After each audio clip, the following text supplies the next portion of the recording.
Hello and welcome back to the Goat Cave podcast. Today we have a very special episode. This video just dropped and we've got quite a few members of the crew. The new Us Them video, Salad Days, is incredible. And I've had the treat of being able to watch it and go through all the footage, and wow, these guys absolutely killed it. So it's a pleasure to be sitting down with Ryan Howard, Zack Gerber, and Bo Rogers. Guys, thank you guys so much for coming down and sitting with me today to chat about the video. I was really stoked seeing it. The last Us Them video, I think, really did such a great job of just showing the world your crew and everything that you guys do. And, you know, right off the bat, when I think of the first video, I think a lot about Zack's part, just because it is insane, and it really, you know, kind of showed the world just how like hardcore Zack, and then you're filming Ryan and everything else was so good. I absolutely love that part. But before we get to any of that, how did you guys all meet, and how did the Us Them crew form? So it started out, how did we meet? You and I had met back in the day at Flow. Yeah, just skate park shit, not really like friends, just like acquaintances. And then when he moved to Columbus, we had met. And then just kind of started writing a little bit together. And they got put on Daily Grind, and I was a part of that / filming that video.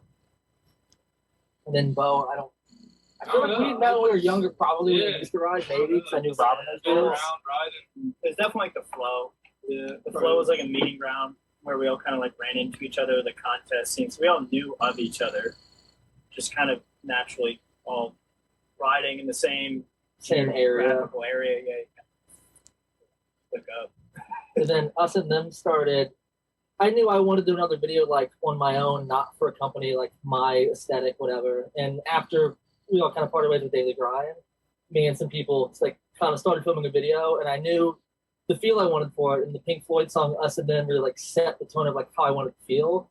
And I thought, oh, this name is cool. It's ambiguous. Like it means nothing or it means a lot. You know, the whole like us versus them, or just, you know, whatever. Like you can take it in a bunch of different directions.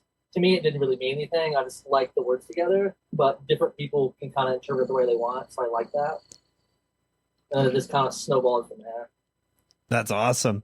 Going back on what you guys were saying about the Flow obviously has quite a huge, you know, history within the Ohio BMX scene. Obviously, James from early 2000s BMX used to work there years ago.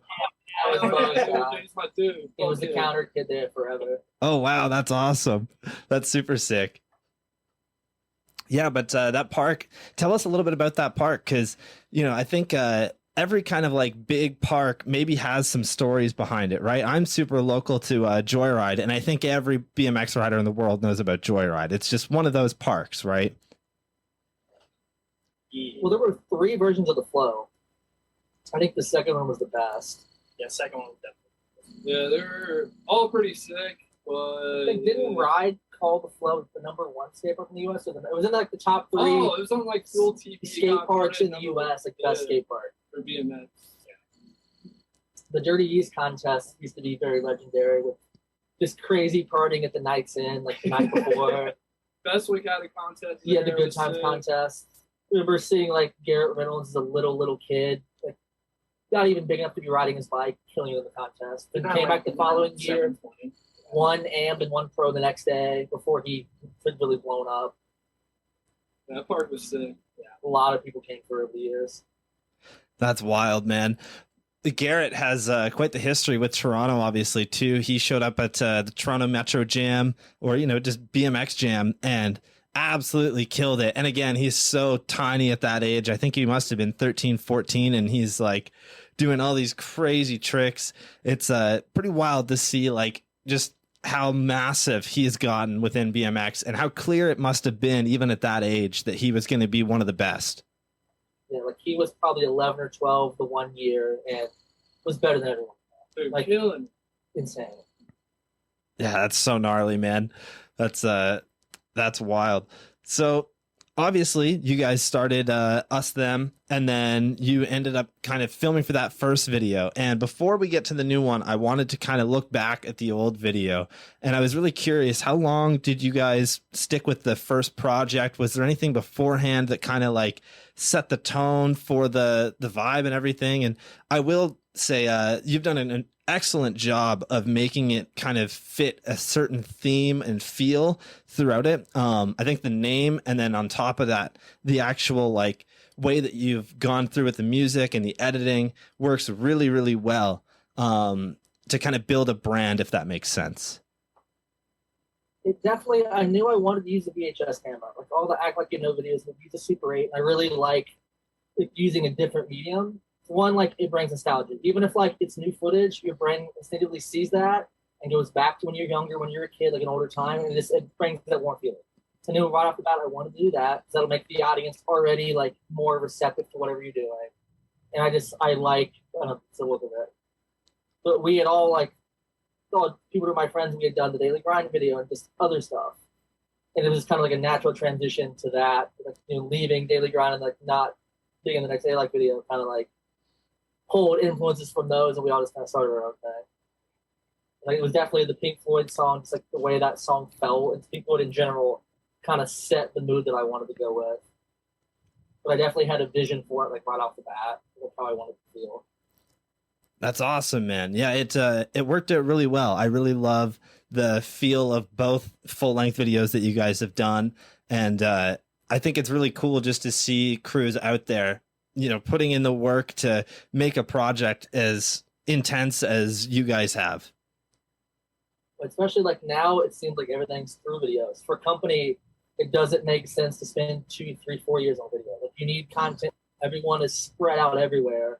So it's not easy for a company, but a crew, everyone, usually lives close by. Your actual friends, so it's easy to, jump in the van every weekend or every other weekend and go somewhere. And you just get more of a real feel to it. And it's even in your hometown. So there's going to be spots that nobody's seen. You're not going to have, all these teams come through usually. So you can just have a fresher look on stuff. Definitely. Yeah. I think you see a lot more trip videos now than full length projects. And I don't know. I really like having a full length project where you see someone has put in years of effort and years of like getting the best clips that they can, not just something that they've found, right? They'll go and ride. And I feel like with even the projects that I did, we took years to do it. And with that, I had enough footage to do a second full length video right away if I wanted to, of just all scrap footage that nobody really wanted to put in their part, right?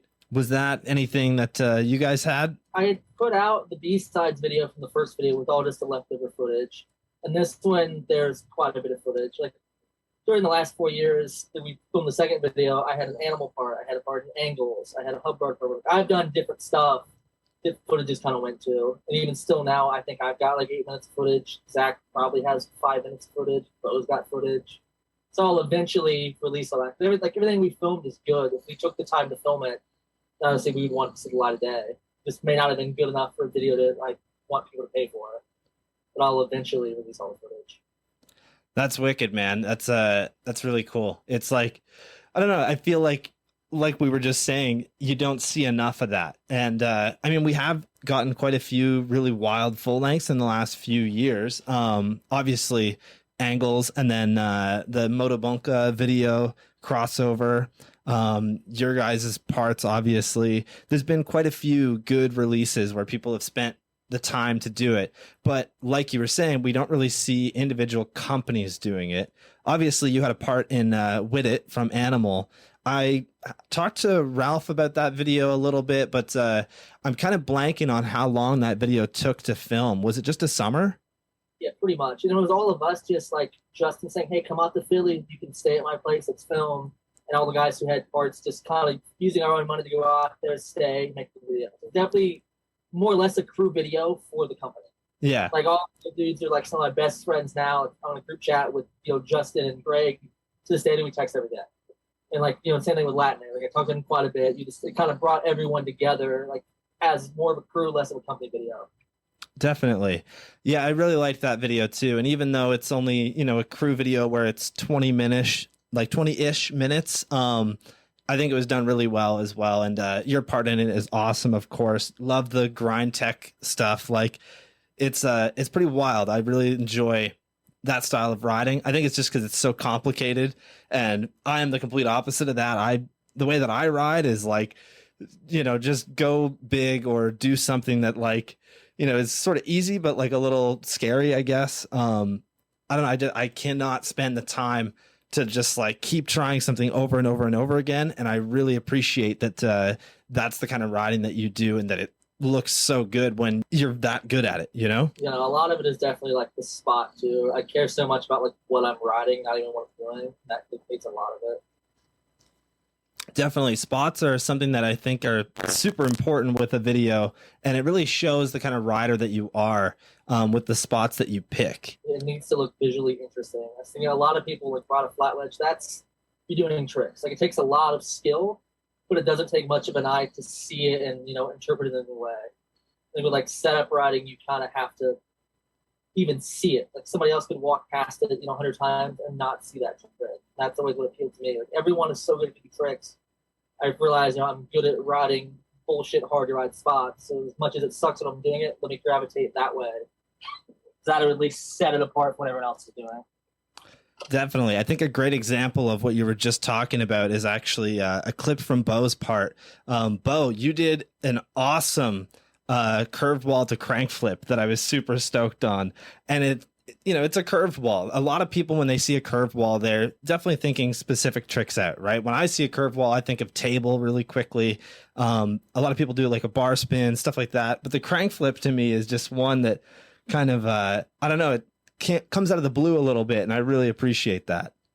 Oh, yeah. If I could do a table or any of the other tricks you just mentioned, I probably would have picked those. But... Well, that's awesome, man. I really enjoyed it. And another clip too from your part that I was really stoked on was it's a 270 bottom bracket bash against a wall. Do you know what clip I'm talking about? I mean, those are my shit. I don't even know what I'm aiming for usually. I just kind of like jump at it and go for it. Smash. Yeah.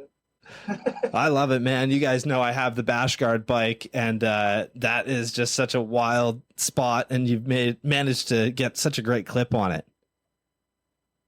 Dude, you need to bust one out with the frame thing. Yeah, definitely. I've been trying to find a good spot to do it. Yeah, that would be sick.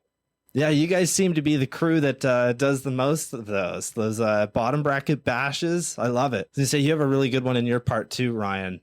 There's a great photo of it too on Instagram. I really love that photo. It turned out really sick. Yeah, that's like an old trick from back there that are like Butcher and different people doing.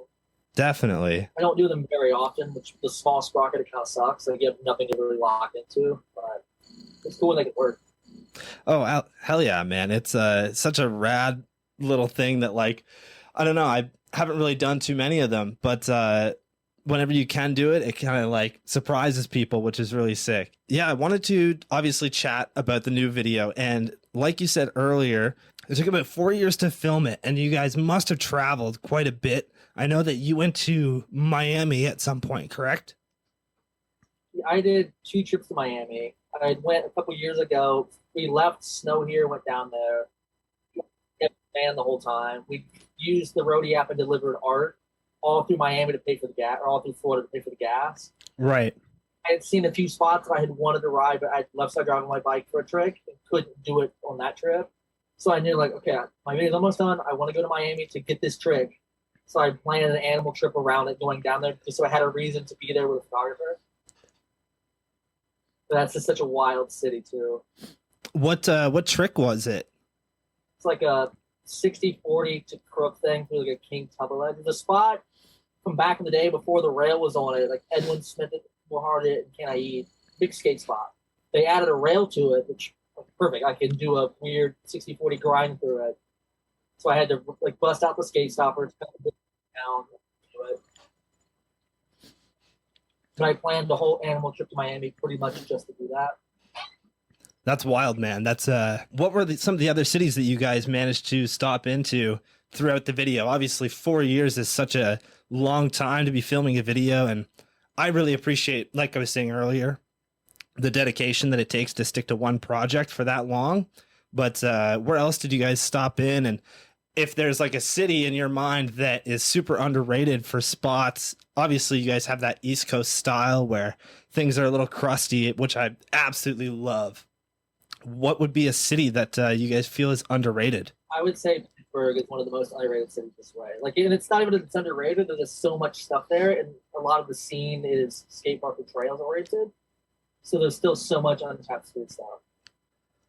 Definitely. Those states across the Midwest, those riders, but not people that are getting like a lot of attention. So the spots are kind of like under the radar. Dayton, Ohio is pretty sick. I always bring that up. Yeah, he loves Dayton. Cincinnati too.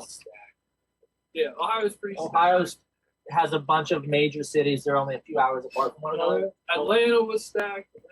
Atlanta's another one that's very underrated. I did tons of trips down there the last 2 winters. St. Louis. Yeah, St. Louis. Pretty much anywhere in the Midwest, it's 8 hours away we went to. Then over the last 4 years, was in California probably 20 times, which I didn't always film stuff for this video, but I usually had my camera, and if there were like homies out there, I would film them. I did an Arizona trip for this. We went to New York a couple of times, to Jersey, Baltimore. Oh, Jersey's sick, but it's not like underrated. Baltimore's sick. So a second ago, you were mentioning California, and your riding is so East Coast, and I love it. What was it like going to California, where I feel like a lot of the riders there, all the spots are perfect, and all those riders focus so much on having like the perfect style. Whereas like the East Coast guys, I feel like it's really grungy and like it's got a whole different vibe, obviously. What was it like being in California and riding their spots versus the East Coast?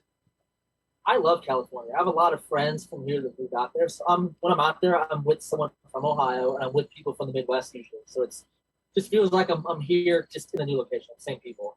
But LA is the most disgusting place I've ever been. Like, it is grimy, filthy, disgusting. California has so much stuff. You have the grimy East Coast type setups and the perfect schoolyards. So if you're willing to look, you'll find the type of stuff that I want to ride out there. My whole Angles part was all California. Parts of LA are fucking Garbage. more gross Yeah. than Gary, Indiana. Like Philadelphia is probably the grossest city in the country, I would say, that I've been to, and LA is comparable. Like as far as, and it doesn't rain, or it rains 3 times a year. So everything has dust on it and is just filthy, grimy, disgusting.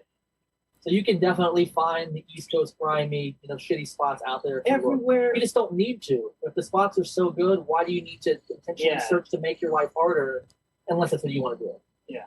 If you want to go like find crusty spots with heroin needles and shit, you'll find it. Yeah, you can find it easily.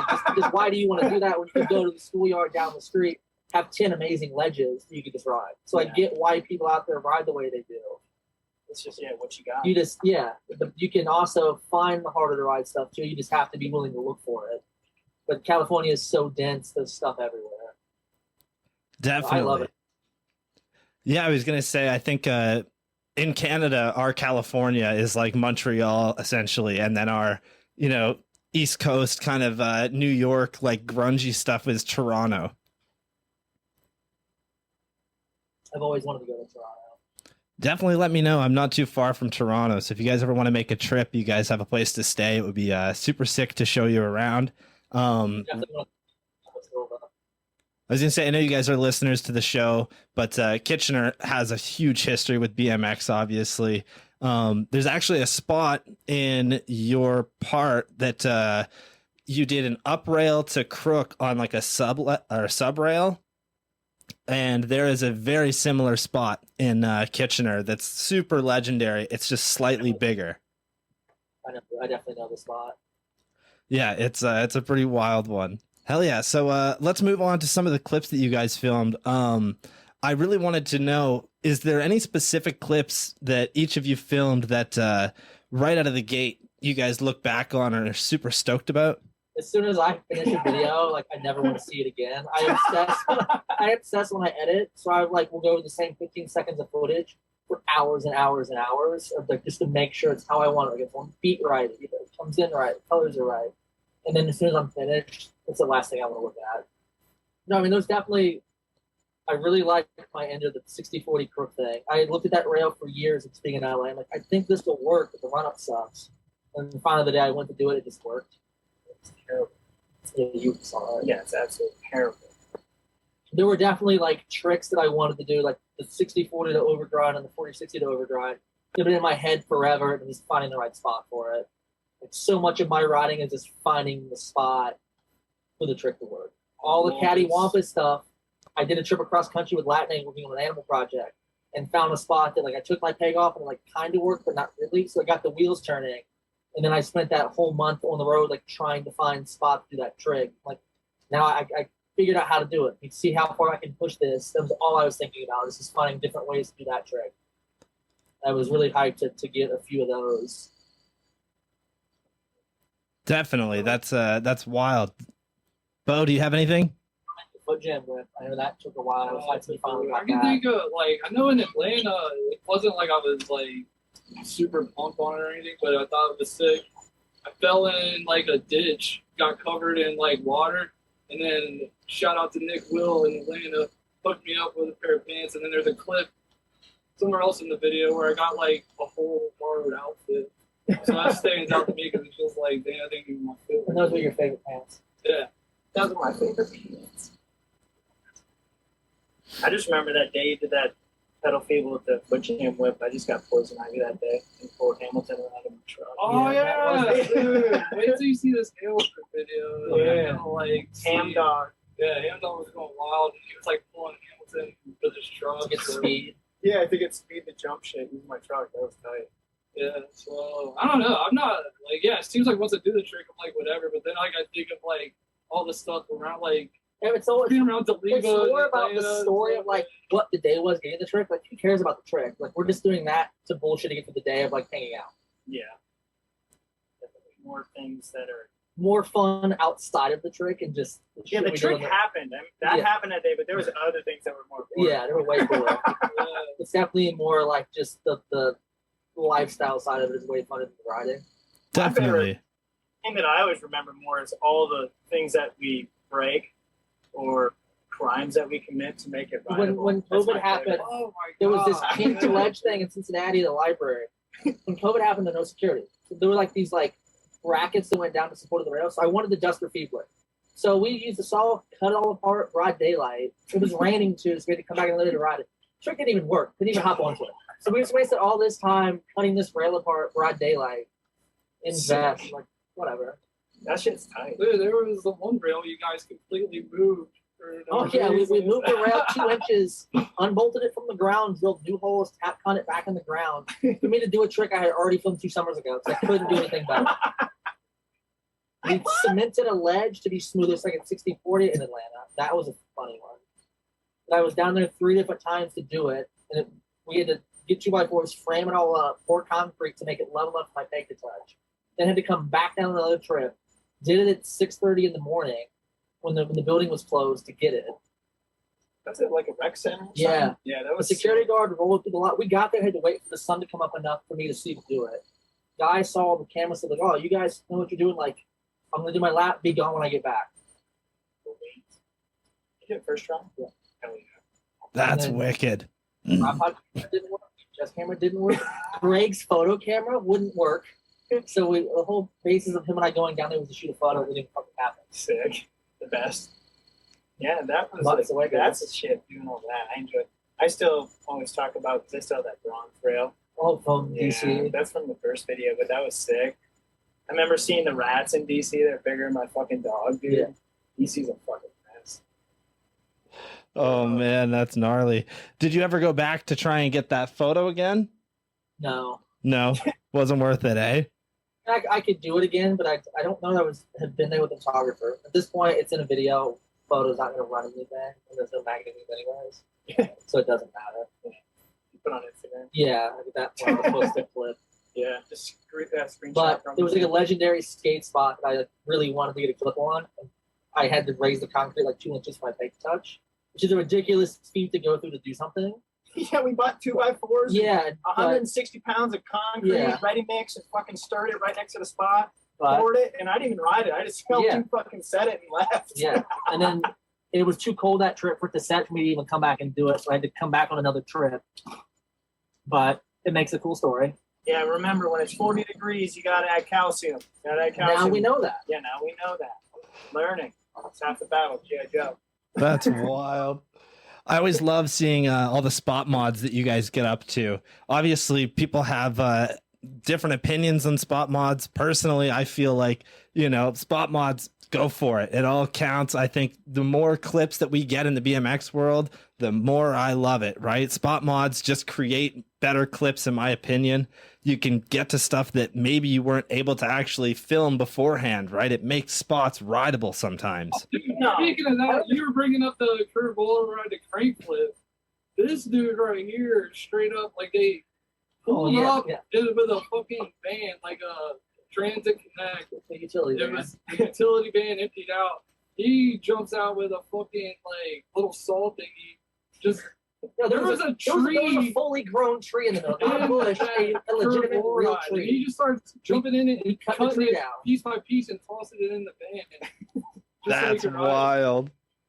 Yeah, there was a 10-year-old fully grown tree. And let's be fucking factual here. We don't mod spots. If you go to a spot that's already rusted out, the fucking bottom of your handrail is gone, your ledge is torn up because of erosion, and as a contractor, I come in and do volunteer work and pour concrete or weld a new base on your rail, run new tap cons into the ground. That's not modifying. Well, that's saving them on insurance fees. And unless you're Derek Nelson riding a tree in the woods, everything's been modified. Someone had to build it.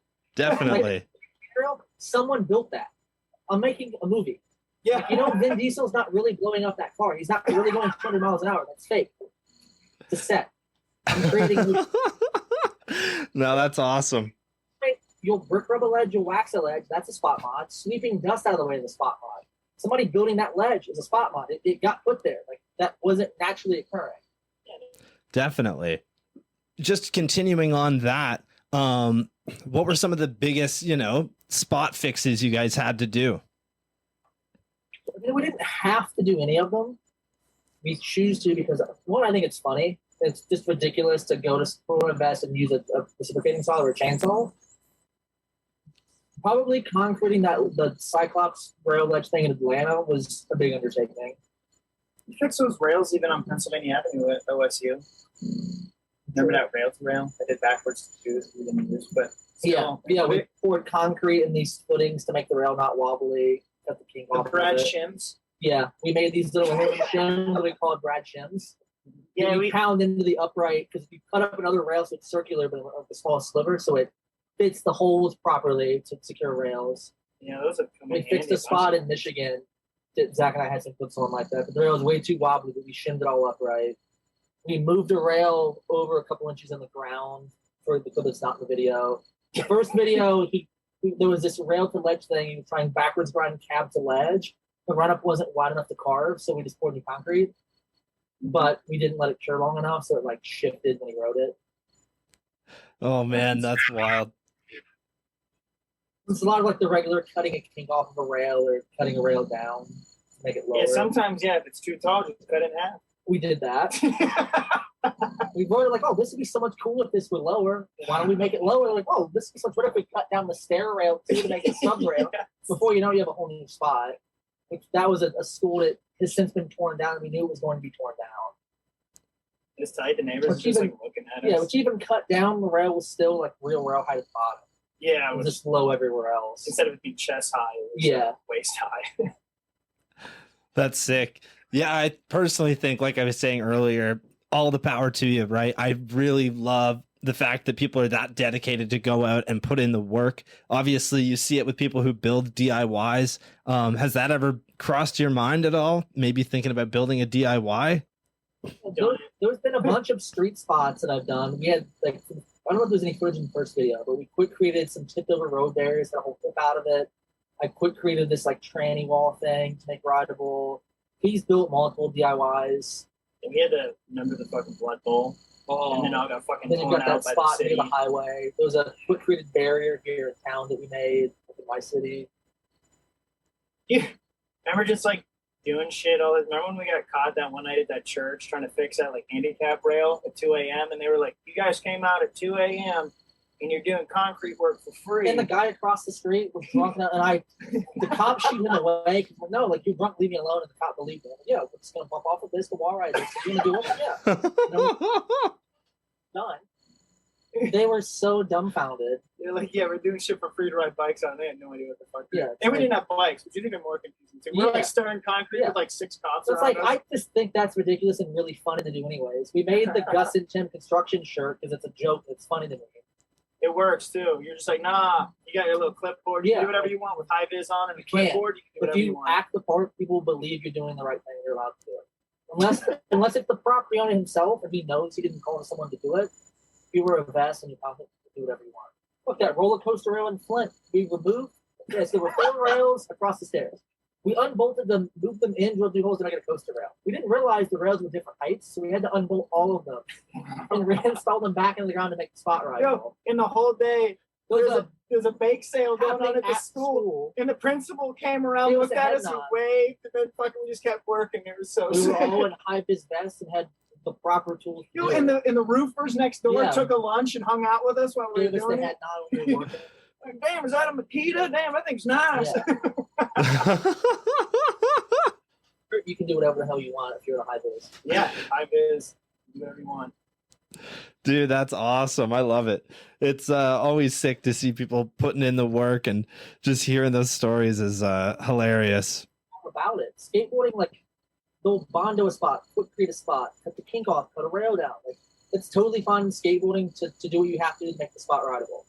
Like, BMX, I think it is okay, but there's still certain people who care. Like, now I'm too old to care. Like, Yeah, if I I've want to ride this. put I'm enough not- time riding metal pegs, riding hard, rugged spots. Like, I did that. It's fine.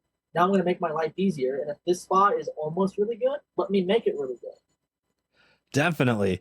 Yeah, I feel like any of the people in BMX that talk shit about spot modding or free construction work, essentially, most of them probably don't ride street that often, because all of street riding is essentially vandalism. Like, no matter what, you're grinding a ledge, you're destroying it, right? Even with plastic pegs, you're leaving marks all over it. Yeah, people who talk shit on fucking spot modding probably just don't have enough money for tools. Yeah, and if they don't like it, that's fine. Like, they're entitled to their opinions. I have no problem with that. It's like, I'm entitled to mine, and I can just not pay attention to them. Like, I don't care. I'm too old to care. I've learned, like, it's my friends are fine with it. Even if they're not, I'll tell them to fuck off, and that's the end of it. Like, I don't. It's not that big of a deal. Dude, what about that one that was at the fucking wasn't it here in Springfield where we fucking remember it was at 6040 you did? There's a photo of it somewhere. I just seen it. Oh, we had to cut the we fucking. used a jackhammer to chisel out. So the ledge wasn't flat; it like staggered out 2 inches. We chunked it out to make it flush so I could 60/40. The clip's not in the video, but we used a jackhammer and a power chisel to smooth out like the bevel on the ledge so my tire could pass through. Yeah, it was sick. That's wild. That's hilarious, man. I love it. It's too bad the clip didn't make it into the video, but I'm sure we'll see it in the B-roll. Yeah, like, which is funny. That spot 10 years prior, I had like a felony vandalism charge for a stencil on the wall. So it's funny to beat that charge and then do actual vandalism to it. I was just reading your interview that you did with the Union BMX, I believe it is. Yeah, and that was in there. I thought that was funny. Oh man. Yeah, definitely spot mods are awesome. I did see the photo of the Jersey barrier that you're speaking of too. I really love that spot. That looks really cool. It's just tipped over, and then yeah, I don't know, it's a really unique way of riding them. Most of the time you see it just, some concrete at the bottom, kind of making it a nice lip. You can remember we were pulling the one with my truck? Yeah, we drug one over so you could do like a grind, one bear to dive into the other. Didn't use the clip. It wasn't that sick, but it was sick. It would have been like a sick Instagram clip or something. You're welcome on it, Joe. Yeah, someday. No So, yeah, and part of that is just wanting fun stuff to ride, like, which I'm able to kind of travel whenever, wherever, but like everyone else, we're all in our 30s. Like, it's not like we can just travel everywhere we want to go at all times. So if we've got a tipped over barrier in our town, okay, we'll waste 45 minutes, concrete it, and we have something new to ride. Like, it's just out of almost necessity too. So you ride the same stuff wherever it gets more. If you're not able to travel because of this life, a job, a family, whatever, then you gotta do what you gotta do. So people will put a rake in their yard, will just quick do something. Definitely. And put it somewhere. Or try to break a handle off of a truck, smash my window Yeah. out. That's another Yo, good do we have that clip? That Yes. clip is fucking Yes. hilarious, dude. So I was riding this ledge to like bump on the back of like a box truck, and there was a handle that stuck out that my shoulder kept hitting. So we were gonna bust it off, He takes his truck, wraps the chain around it, and goes to yank it off. So I'm filming the VHS camera, and right as the chain goes, I'm like, this is gonna break. Oh, it's gonna go somewhere, and it did. It flew through the air and smashed out the windshield of his truck. Oh my god. And I think I even landed the trick before you even ripped the handle off. I just landed Yeah, the yeah. handle I off. just wanted to It rip was it off. just on principle we needed to rip it off. Dude, my fucking hood is still fucking dented Yeah, up from like- that shit. My window well or whatever that's called. Fucking smashed in still. And then I just told the insurance company that I was driving next to a semi truck and hit a piece of road debris and hit the windshield, and they covered it. Because that's what happened. That's what I happened. saw yes. what happened. Exactly what happened. Yep. And they paid for that shit, so that's cool. There you go. Oh man, that's awesome, man. What are some of the other awesome memories you guys made while filming this video? I'm trying to think.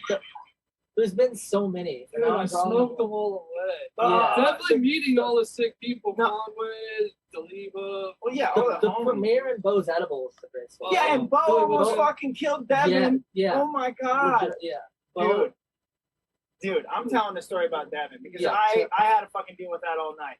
So, our mad scientist here made some very very potent potent edibles. edibles. Literally, a lot of our friends couldn't even make it to the video premiere because they Someone were left. He was freaking out and had to leave, go back to his Airbnb. Everyone was like fucked when the video was playing off these edibles. Oh my god! And Devin, before the video even started, he's like, "Man, I gotta go lay down." Because he doesn't smoke or drink or anything very often. Yeah. So he's kind of lightweight. So he went to his van to like lay down.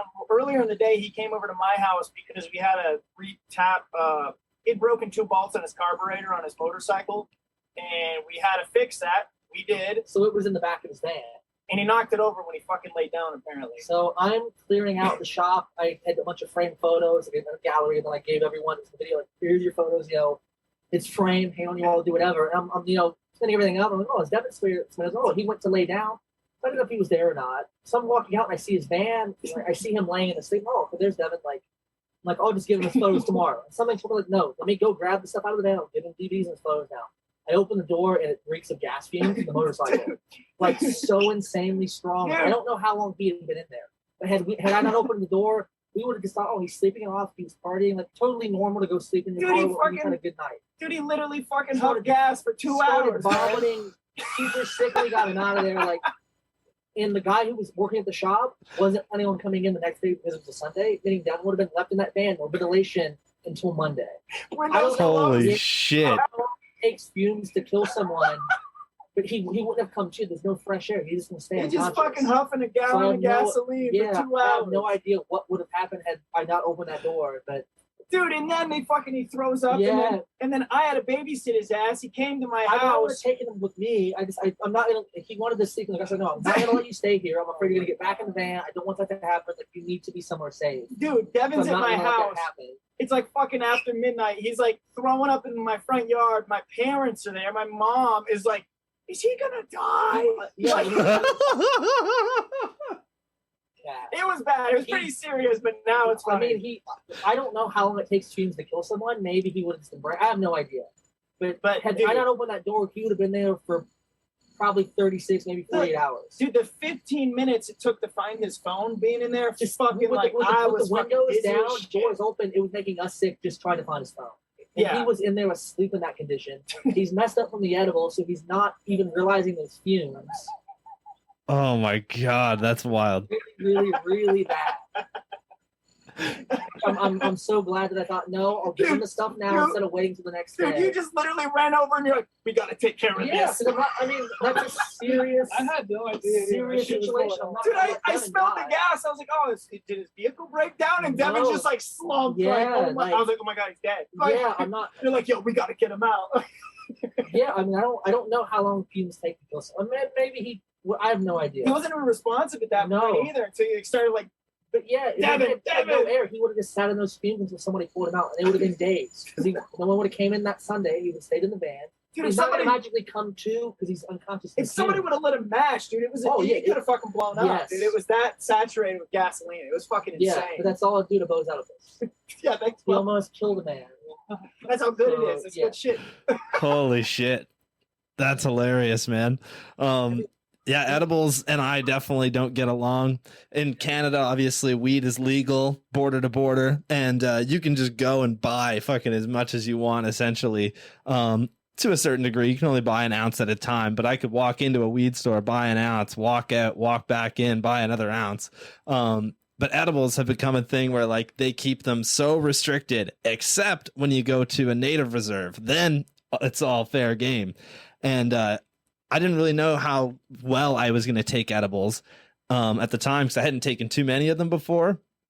But I ended up, we're on our way home from Montreal. So this car that I'm in the back seat. It's such a small little spot.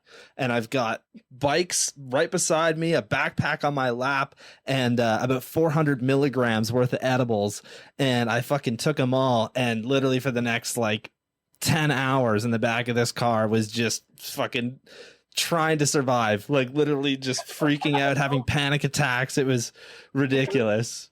Chicago. I kind of had, oh, dude, I'll get to the Chicago one, but another funny edible story. Like, I was in San Francisco and I was going to fly back to Ohio. So then I was like, all right, let me just stock up on some goodies while I'm here. So I like got like 300 milligrams worth of shit that I was just gonna like take on the plane. So before I get on the plane, I just like drink one of the drinks. I'm like, all right, that's 100 down. Then I was like, all right, I'll save 100 milligrams for like halfway through the flight, then just 100 milligrams for when I get to the crib or something. So then halfway through the flight, I'm feeling pretty good off the drink, and I'm like, sweet, time to eat the other 100. Pop the other 100, get those bad boys in me. Then I start getting like, yo, man, what if they search my shit and bug out that I got these other hundos on? So then I just got paranoid and ate those. So then by the time I land, I'm like fucking like just buzzed. And then get back to the crib, and then like I'm not even home for like 2 hours. Then they hit me up like, yo, we're about to go to Jersey. You want to go? So I was like, fuck yeah, just hop in the fucking van. I was like high pretty much the whole drive to Jersey too. Oh my god, how long is the drive to Jersey from Ohio? 9 hours. Yeah. Jesus. Then in Chicago, we went to a street vacation premiere. I don't know if you've seen that video, but it's like definitely North Dublin for me. And fucking, this was like right when I started making the shit, and I don't know how to make cookies, so I ended up just like dumping a bunch of wheat butter and cookie mix, and it turned into like It was just green and dude, it just was like it was just like this like crumble with like chocolate chips in it that was green. I don't know. So I was just like, fuck it, I'm just gonna like put it in a Tupperware and walk around with this motherfucker.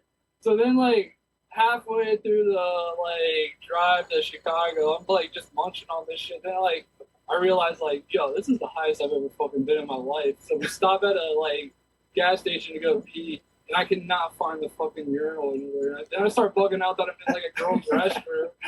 Then I just like piss in the toilet, and then go to wash my hands, and then there's like a whole fucking wall that I see of like urinal. That's when I was like, yo, fucking trash. Oh man, that's hilarious. I'm so great. I was rocked like even when we got fine, like 15 minutes later, you were totally fine to get 15 minutes later. Like that's the highest I've ever seen you. And that didn't even last that long. Yeah. It's just funny that you were so high you couldn't find the urinal in the bathroom. Yeah. I think it was like one of those deals like, I don't know, They when you're like hit it. fucked up and then you like stand up after sitting down for a while. I was like, dude, I'm actually trash. Oh man, that's wicked. A few minutes ago, you guys were mentioning the premiere and obviously how Devin almost died.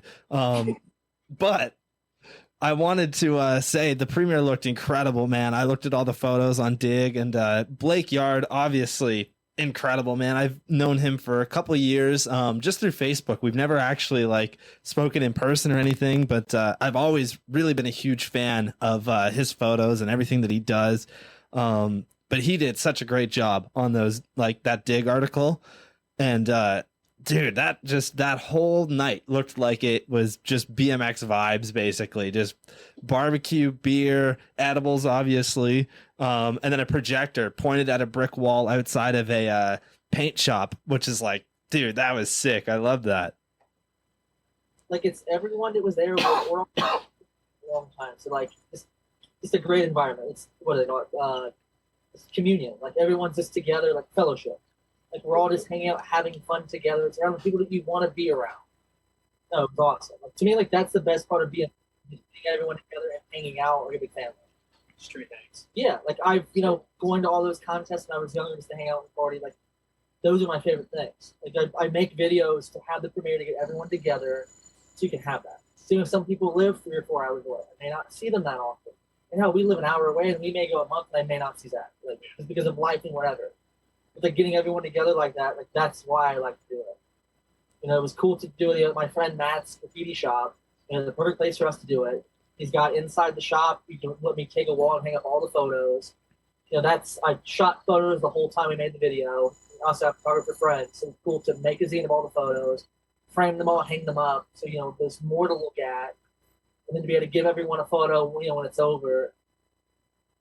That way, because you're making memories. And, I can have that memory be in physical form. To me, I think that's really cool.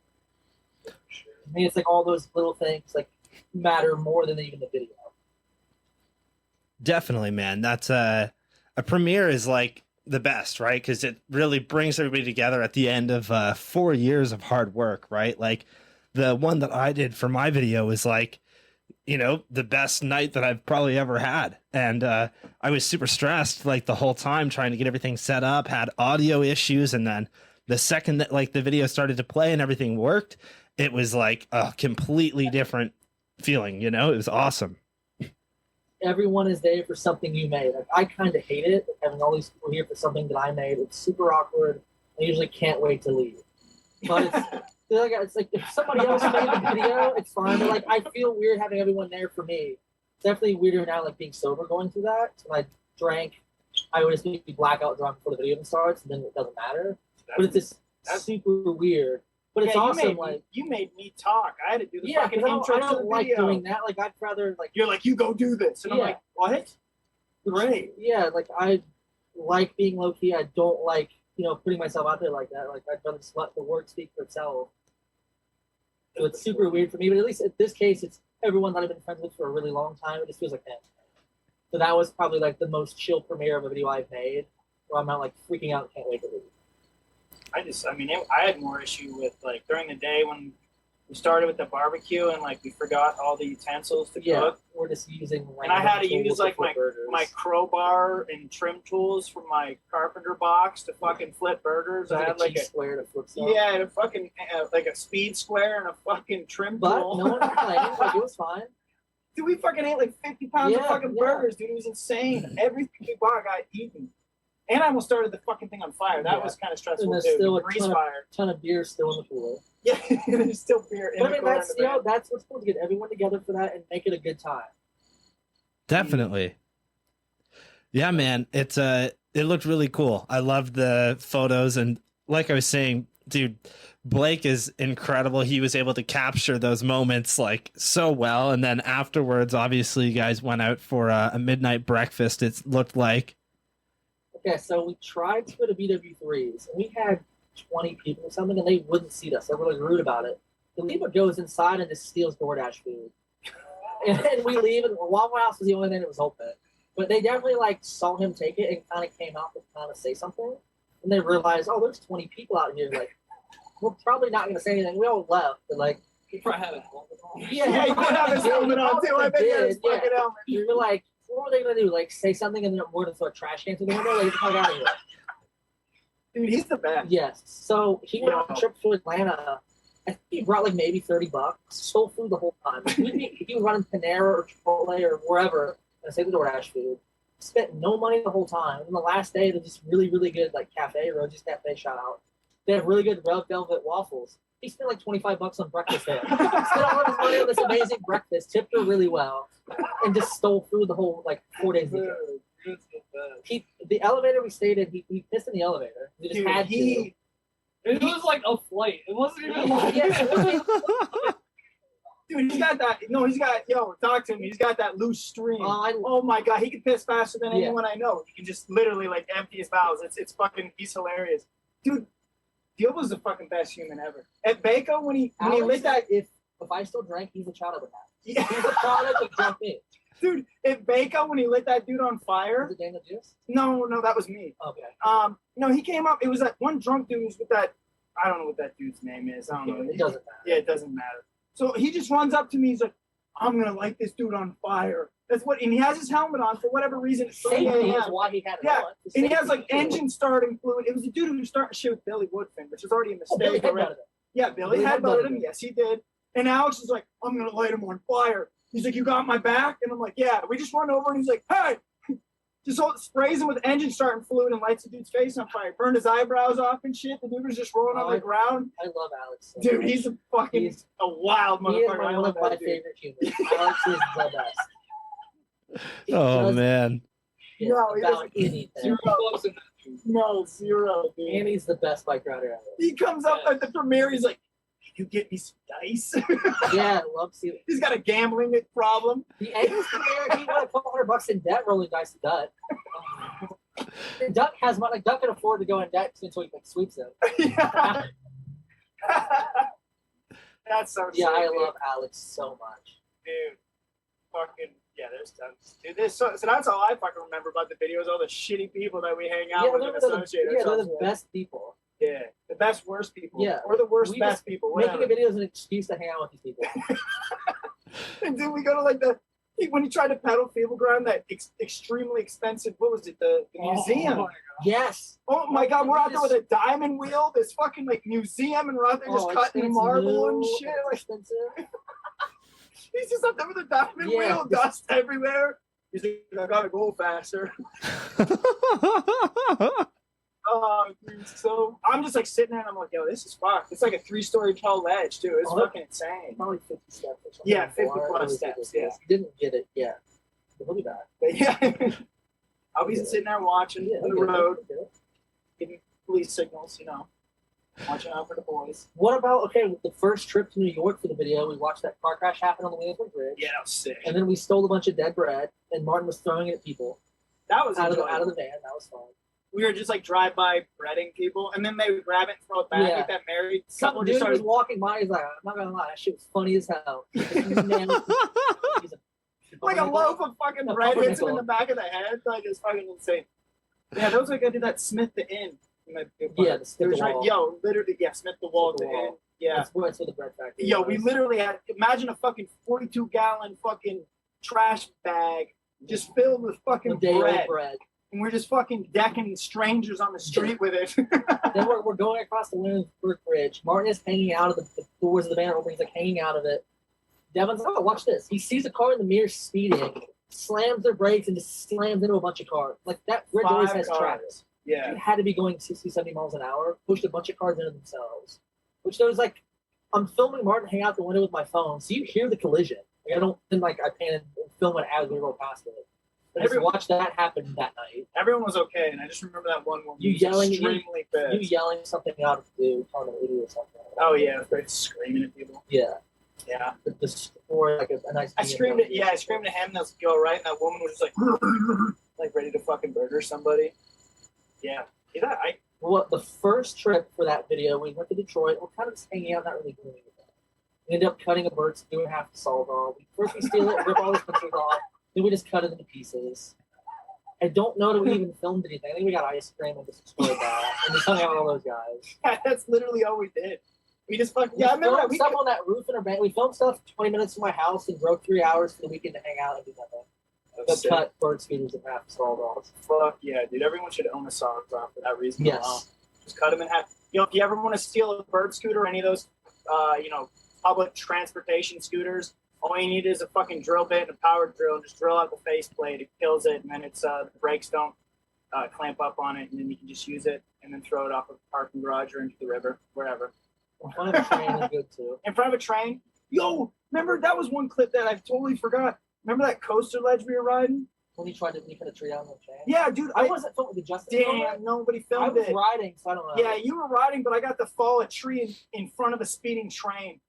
Like fucking I handed her a tree. I cut it with my chainsaw I'm getting speed from my trig, and he's just in the woods in my run up cutting a tree down. I think I was there. Yeah, dude, that was sick. there. Yeah. It fucking fell into the space between, like, carts, and it just fucking was the most terrifying thing. It just got yanked perpendicular to the train down the fucking tracks, dude. It was insane. It was cool. It was cool. I never got, that's something on the bucket list. Fall tree into train. Yeah, we still need to take out a telephone pole. Yeah, I gotta make sure they don't have a metal rod. Yeah, that's if they're too low, because that's how they tie them in to straighten them. They put in those, like, their large torque bits at the bottom. So if we cut it up high enough, I want to do it at telephone. Holy shit. Yeah, imagine a clip. Howard's like, yo, I want a 60-40 this ledge, but there's this telephone pole in the way. And I'm like, it's not anymore. I got you. Thing. That clip before the clip, yeah. There's still sawdust in your run up. Oh, it'd be fucking tight, dude. Holy shit. That's way sicker than actually, like, any tricks. Yeah. It's just this. This is just my favorite shit. It's the antics and the shit that goes into it is more fun. Yeah, the antics are hilarious. I love hearing about this stuff. It's such a great, like, way of looking at the video a different way, because you kind of know what happened throughout it, and I love it. I think a lot of people are, like, some people take shit pretty serious. You can tell from, like, the way they ride, and they're, like, serious about it. They go there with an objective to fucking film something. They got their photographers, and most of our stuff is just extremely impromptu. Yeah, and it's just fun, like, not serious, which is where, like, I think the video maybe comes off like it's serious, like in the editing, the music, the way it's put together, but it's not. That's just the aesthetic I wanted to have. Yeah. But it's like, we'll dig off all day. Like, I don't care. Yeah. Maybe it's usually like we go out, we get a clip or maybe two. an idea of something you want to do that usually involves like fixing the spot to make it rideable. And then we get some good food, and that's it. Winner, chicken dinner. Yeah. Oh, man, that's wild. An almost 40-year-old man. Yeah. You got to fucking get nice dinner and maybe a clip. Well, you're in there from the first video when we went to Sabatino's. Yeah. And you spent, what, $75 on steak? Yeah, I got myself a fucking real nice steak. And what's his name? Batista was there. Yeah, Dave Batista was there. Yeah. I think he lives in D.C. And Sabatino's is like an old school wrestling spot in the 80s. We went in the first day, and there was like 8 or 9 of us maybe. And all young people, like, whatever. And I think she was thinking that we're not going to cook her very well. And I asked her about, Ric Flair, because I knew that was a spot. The NWA always did shows once a month in Baltimore. They were always there. There were all these stories on podcasts and whatever. Her eyes lit up. And she told us so many stories. Like, all those stories you heard, they were all true. Like, talking about, like, Flair being naked, running around, babies on flopping in the wind. And just, she was so high to tell us these stories. When we left, I think every one of us tipped her $20 each. Like, she left there with a couple $100 Oh, yeah. Stories. You fucking was hype. Like, I don't remember much of what we did in Baltimore, but I remember that. And then when he did the pegs to front flip and went back and ate there again. And Batista was there. It was great. Oh, man, that's hilarious. And dude, I got the lasagna. Yeah, it was at one fire. Yeah, but I don't really know what we wrote. Who cares? We got to hear Ric Flair from the 80s stories and got that really expensive, really good time in the road, dude. Get naked in the road. Yeah, and then she had to stop Andre the Giant from choking out a boss. Yep, that was a cool story too. Holy shit. That's wild. I wanted to mention Billy Woodfin. That clip that he filmed is going nuts right now on the internet. People are losing their shit over it. It's wild, dude. So I secretly love tech mini ramp riding. Like the over toothpick is one of my favorite tricks. I love the way, even before I met Billy, I love the way he rides. I love that style of riding. So like when I knew he wanted to do that, I'm like, oh yeah, we got to do it. That might be my favorite clip to do that. Yeah. And he did it so well. Billy and I just started a project we're going to spend the next couple of years working on that I'm very, very excited about. Hell yeah. He's got a couple clips we just got a couple weekends ago at St. Louis that are insane. You just, no run up, just like a man did it, the Gladiator. That's so nuts, man. Yeah, he is such a talented rider. And just seeing that clip, like, and knowing how good that dude is, that had to be like under 3 tries just because of how unreal he is. It took him a minute, but probably like 15 minutes. Like, it probably 10, 15 tries maybe. It took him a few tries to figure it out because you're like, there's 2 posts. So you have to be dead center so your back tire doesn't hit it. And then after a couple tries, he kind of figured out how to get into it. Then it was just holding it. But I mean, it was maybe 15 minutes total with that. I was waiting on traffic. Yeah, like so it wasn't that many tries, but he was getting into it. Yeah, Dude, that's wild.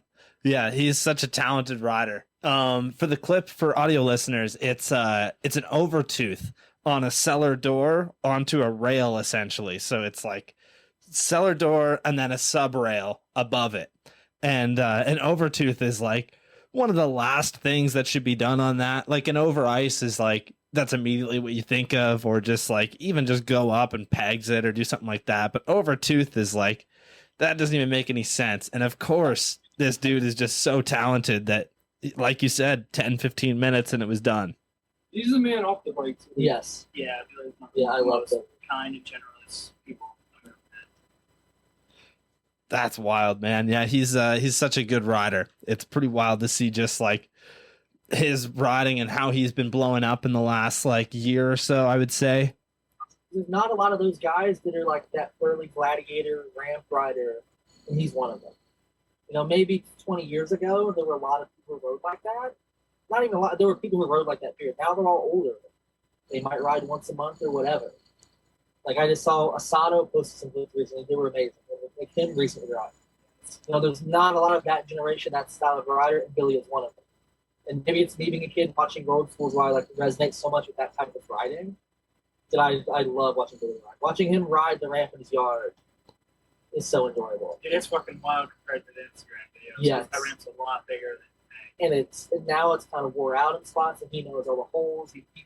He'll drop in and do all the overtooth stuff first try. yeah, that's like his And warm just up. flow Over through 270 shit. on the big sub rail and just do the craziest stuff that's warming up.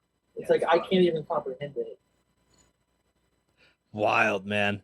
Yeah, he's so good. And that Dave Asado clip that you were talking about was nuts. That Sure. one he Riding for a while before that too.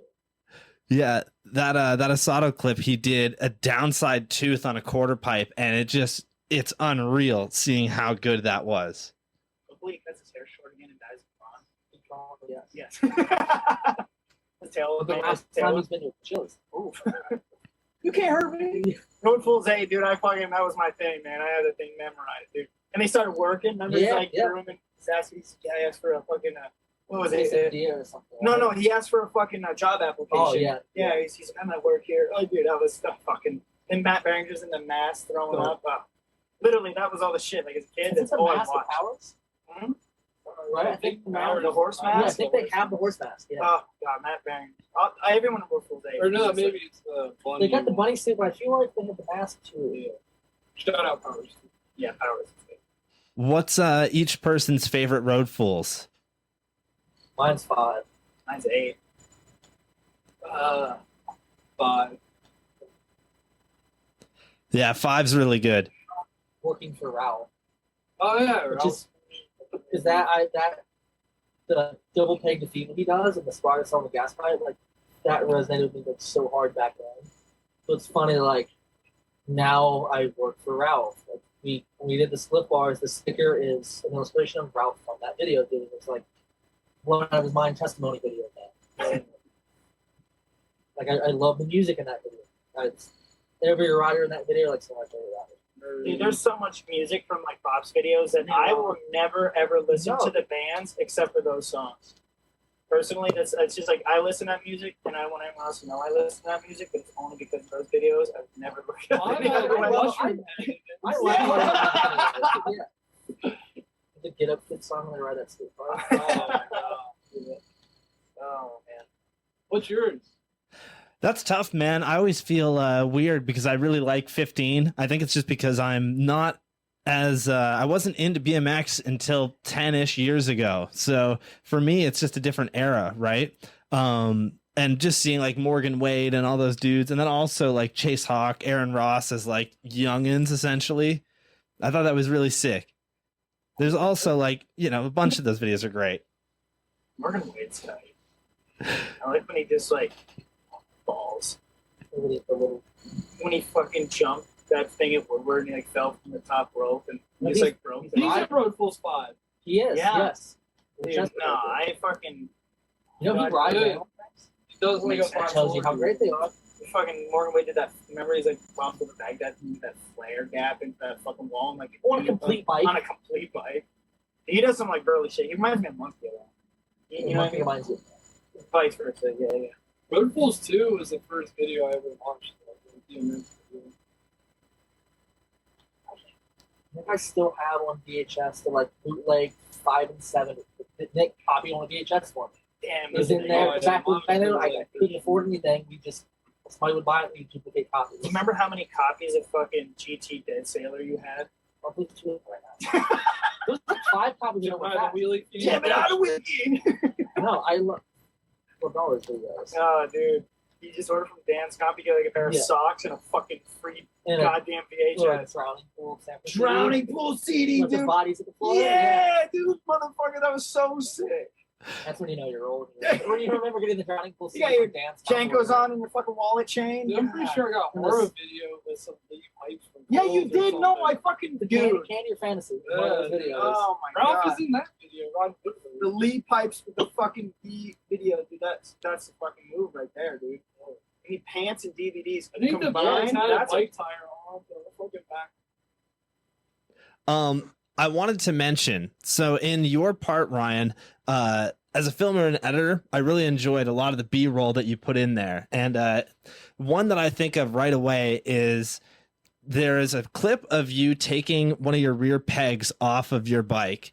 And then the next 4 or 5 clips after that are all without a back peg. And it's on setups where you wouldn't be able to ride it without missing a back peg, essentially. I thought that was just a really good, like, little touch added in there. Yeah, because otherwise people wouldn't know.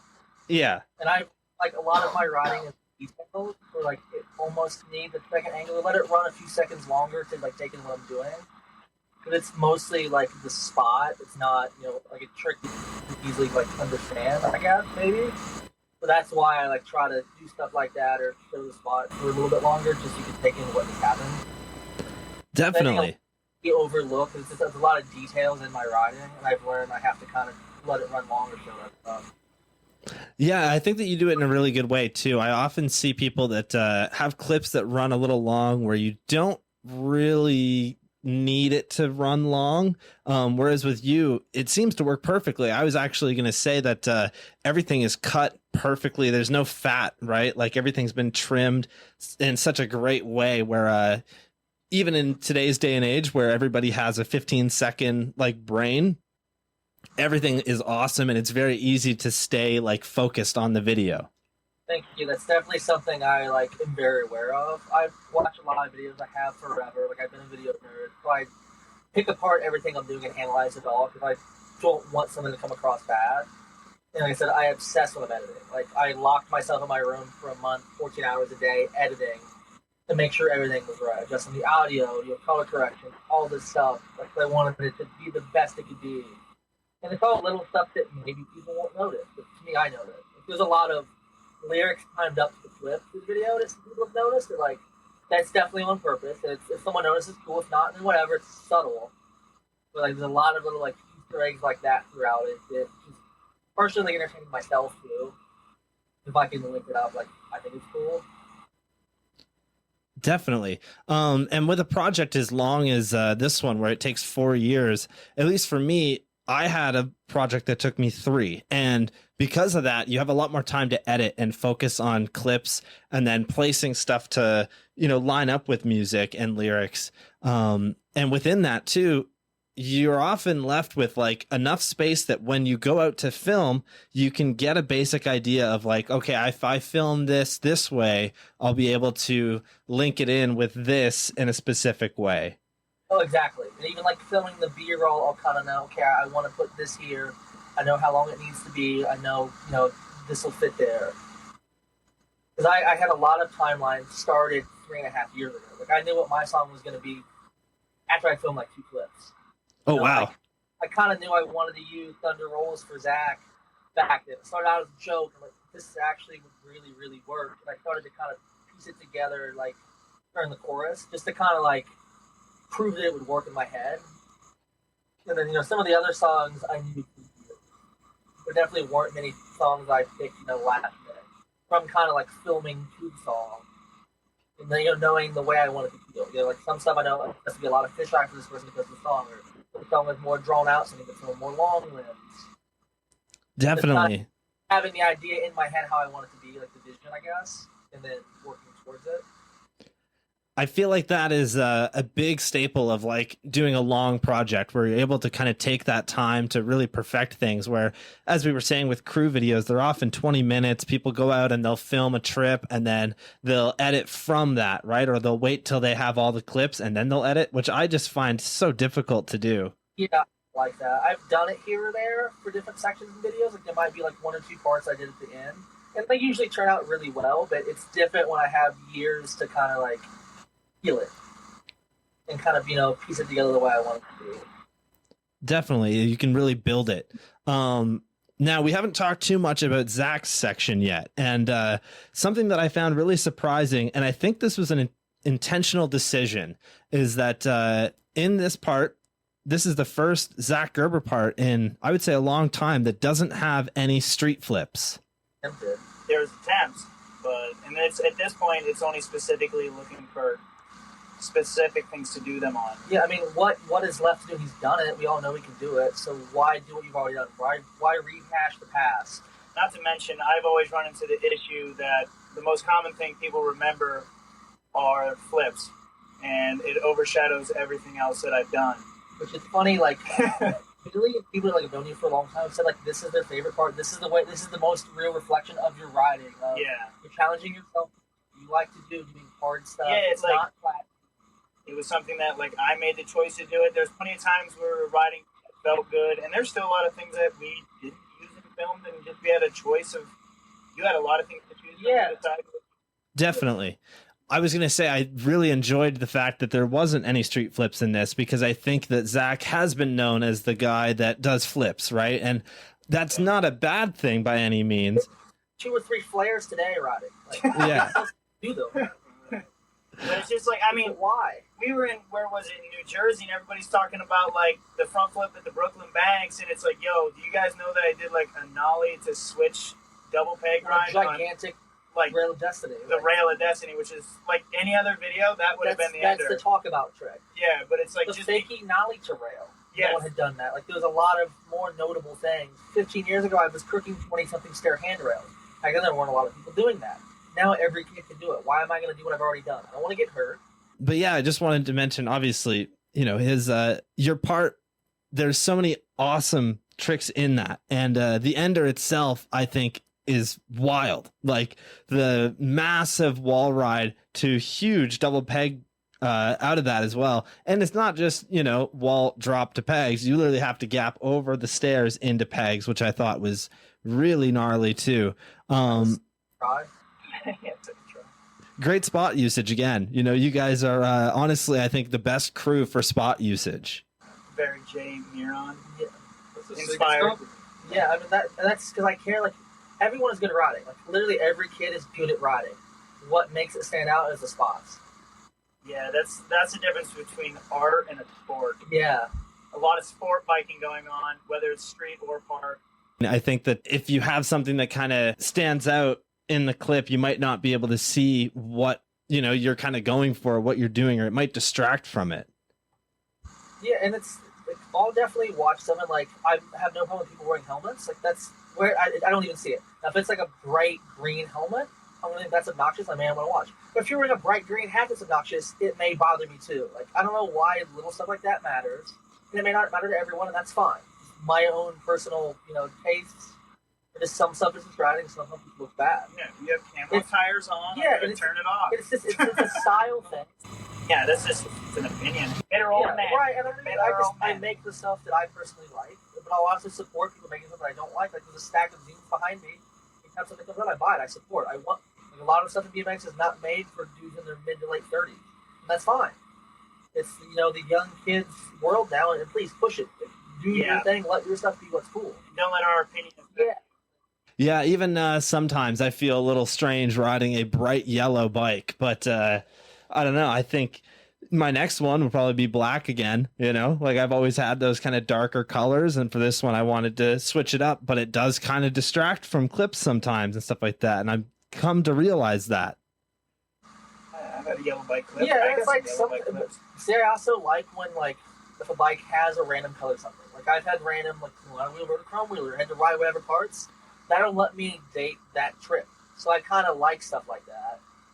But I also would like bright colored bikes. They're cool for the first month, and then I'm over it. But if you like them, who cares? It's whatever. Like it's all a matter of like personal preference. Yeah, that's all it is at the end of the day. Like Definitely. Zach, ridiculous outfits, and we may have made fun of him while he was wearing them, like the high vis overalls. But that's his thing. Like whatever. And I just got offset. I was running the bulldozer all Yeah, day. so- Got my case. Curious, are you guys having any issues on your end with audio or anything? No, this actually sounds great. I don't know. Yeah. If it's Interesting, because it's the complete opposite for me. It's like cutting in and out, which is really strange. That's because I'm here. Yeah. I'm on a watch list and you're in Canada. There's Yeah, I wonder if I will end up on a list with all those 3D printed guns that you've been making. That's definitely a no-no in your country. They know. They're like, hey, these two are talking. They might be doing some international stuff here. I don't know. Yeah. Trudeau's going to show up in blackface and just knock on my door. Oh, dude. Oh, that's so fucking funny. Dude, I talk to so many Canadian dudes, like, even dudes that you don't even think who are like, Canada's pretty fucking wild, dude.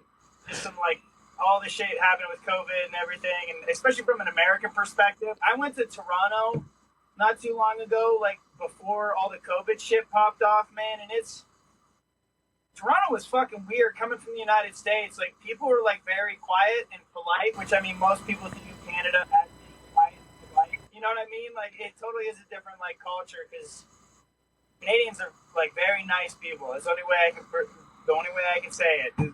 They are very nice people. That's all there is to it. Americans are not. So I did want to mention, in a day and age where the DVD is becoming obsolete, it's becoming a lot harder to make physical copies of things. And, the Fast and Loose guys, when they put out their video, they even had to sell DVD players on their website because people kept using that as an excuse. They didn't have DVD players. That's pretty tight, yeah. They just, like, went to a thrift store, just, like, picked up some old Sonys off of fucking Amazon or Dude, something. we went through a crazy thing in Philly Yeah. trying to watch Chocolate Truck. We went through it. We were in Philadelphia right as Chocolate Truck 2 dropped, so we're like trying to find the fucking video. Somehow we get it, and they were like, hell Adam yeah. had to go back to New Jersey. He didn't get him, bring it with him the first time when I picked him up. He had to drive back Good idea, drove all the 25 way minutes back to his house in Jersey to get the DVD. Shout out to Adam. Brought his PS2. The TVs in the Airbnb didn't have RCA jacks. They only had like S-Video. We didn't have the cord. So we ended up bringing the TV down from upstairs to get it to work. DVD did not play on the PS2. The next day we're outside and like some woman needed help to fix her bikes. We yeah, we got you. She said, you guys wanted that? My family owns an appliance. So, we actually need a DVD. She's like, all right, hold on, I'll be back. She leaves. She comes back with a big stack of DVDs, a bunch of porn, which one of them is now hanging in my air freshener in my van for some reason. And we didn't have the cords to hook it up. So days later, we're in like a Walmart to get the cords. So go ahead and just buy a new DVD player. Just worried that this one wouldn't work. Which apparently Latinate has a DVD player that works. We went through all this trouble to watch that video. Worth it. Yeah. Video is sick. I had it been on like if I could have gotten a digital download, we could have watched it so much easier. Oh. Definitely. I was really curious. In the next 5 years, it's going to become a lot harder, I think, for DVD sales. I think, no matter what, there's still going to be people like me who love physical copy and are always going to want a physical copy.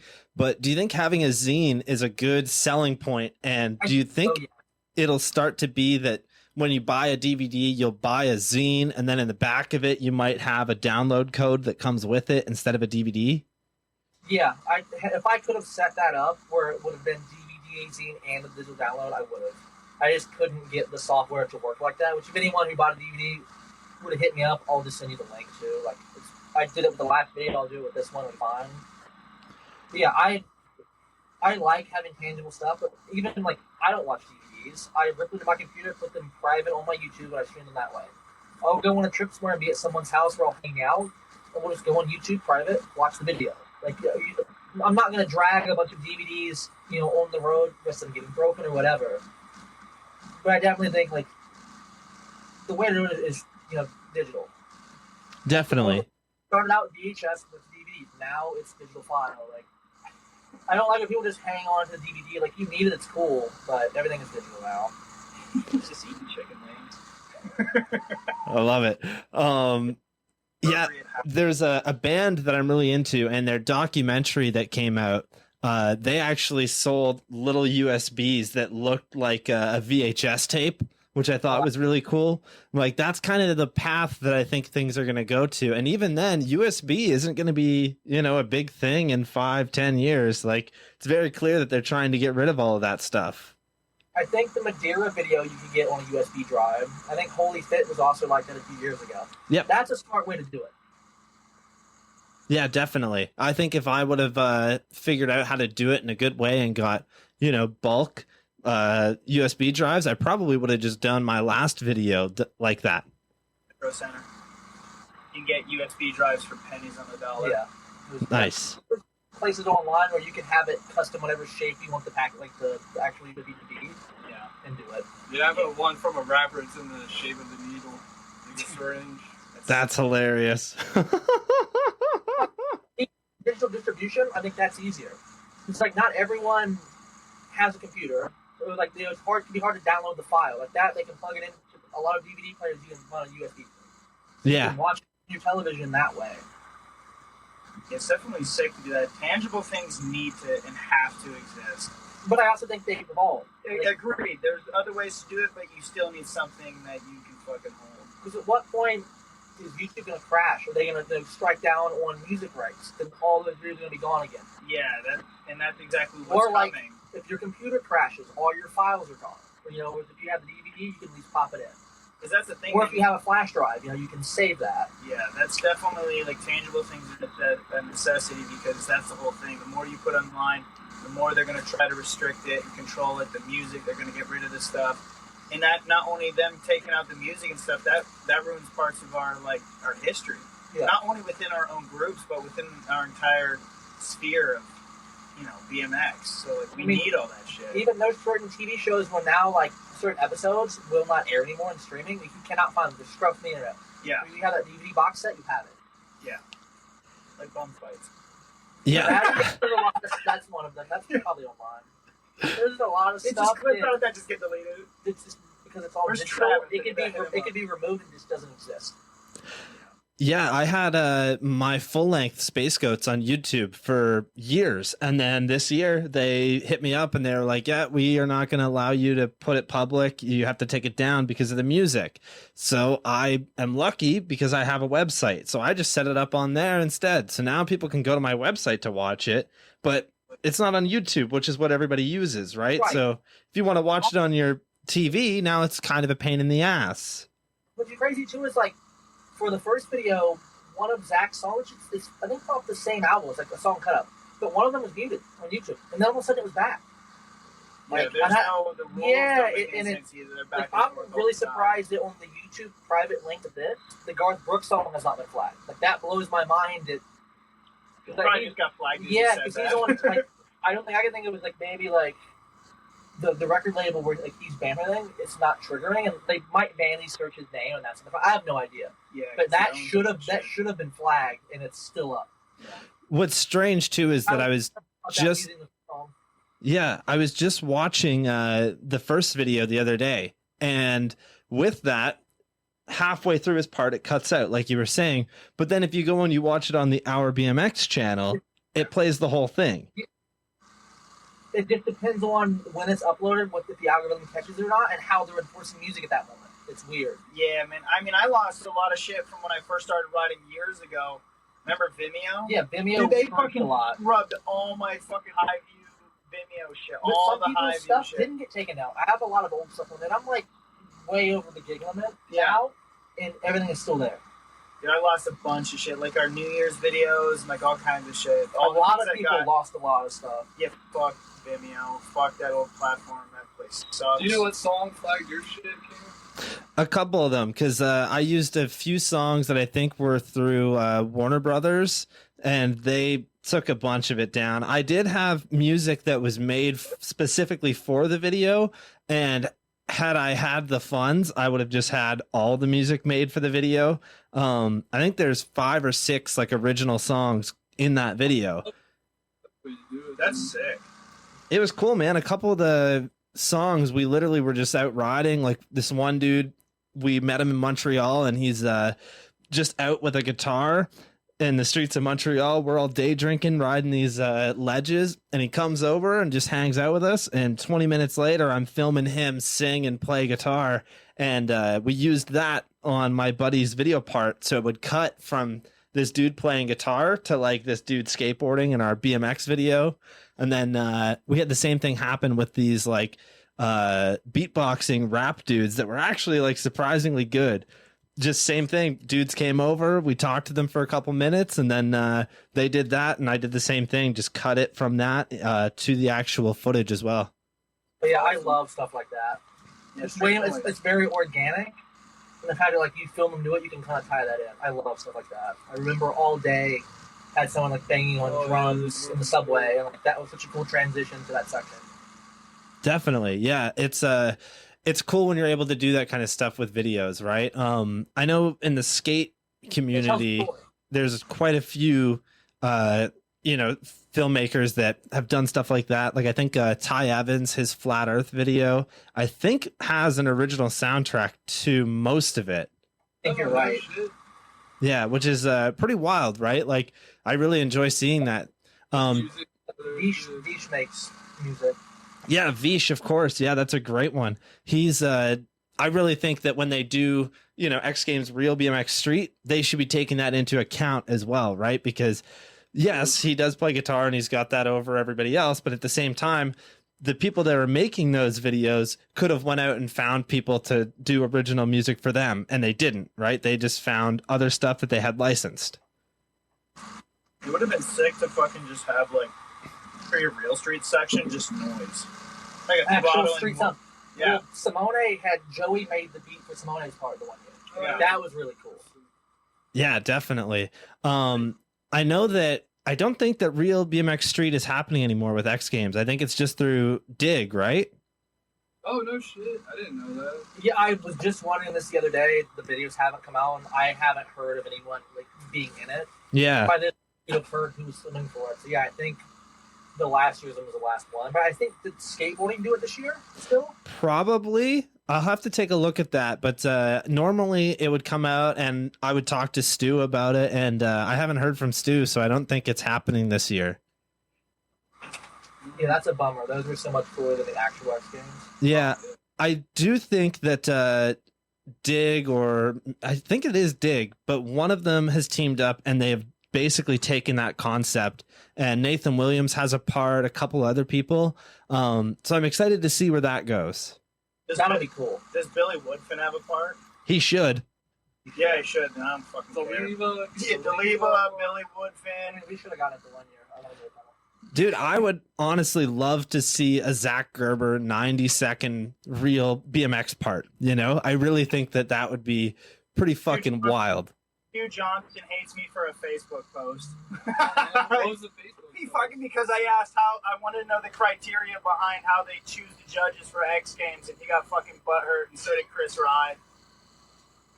Yeah, that's the reality of it. They were mad at me because I had the audacity to question their. Yeah, because when that video came out, that would have made perfect sense, perfect story to invite you. It would have won gold or die trying. Fuck yeah, it would have been sick, and all I would have fucking. We would have just.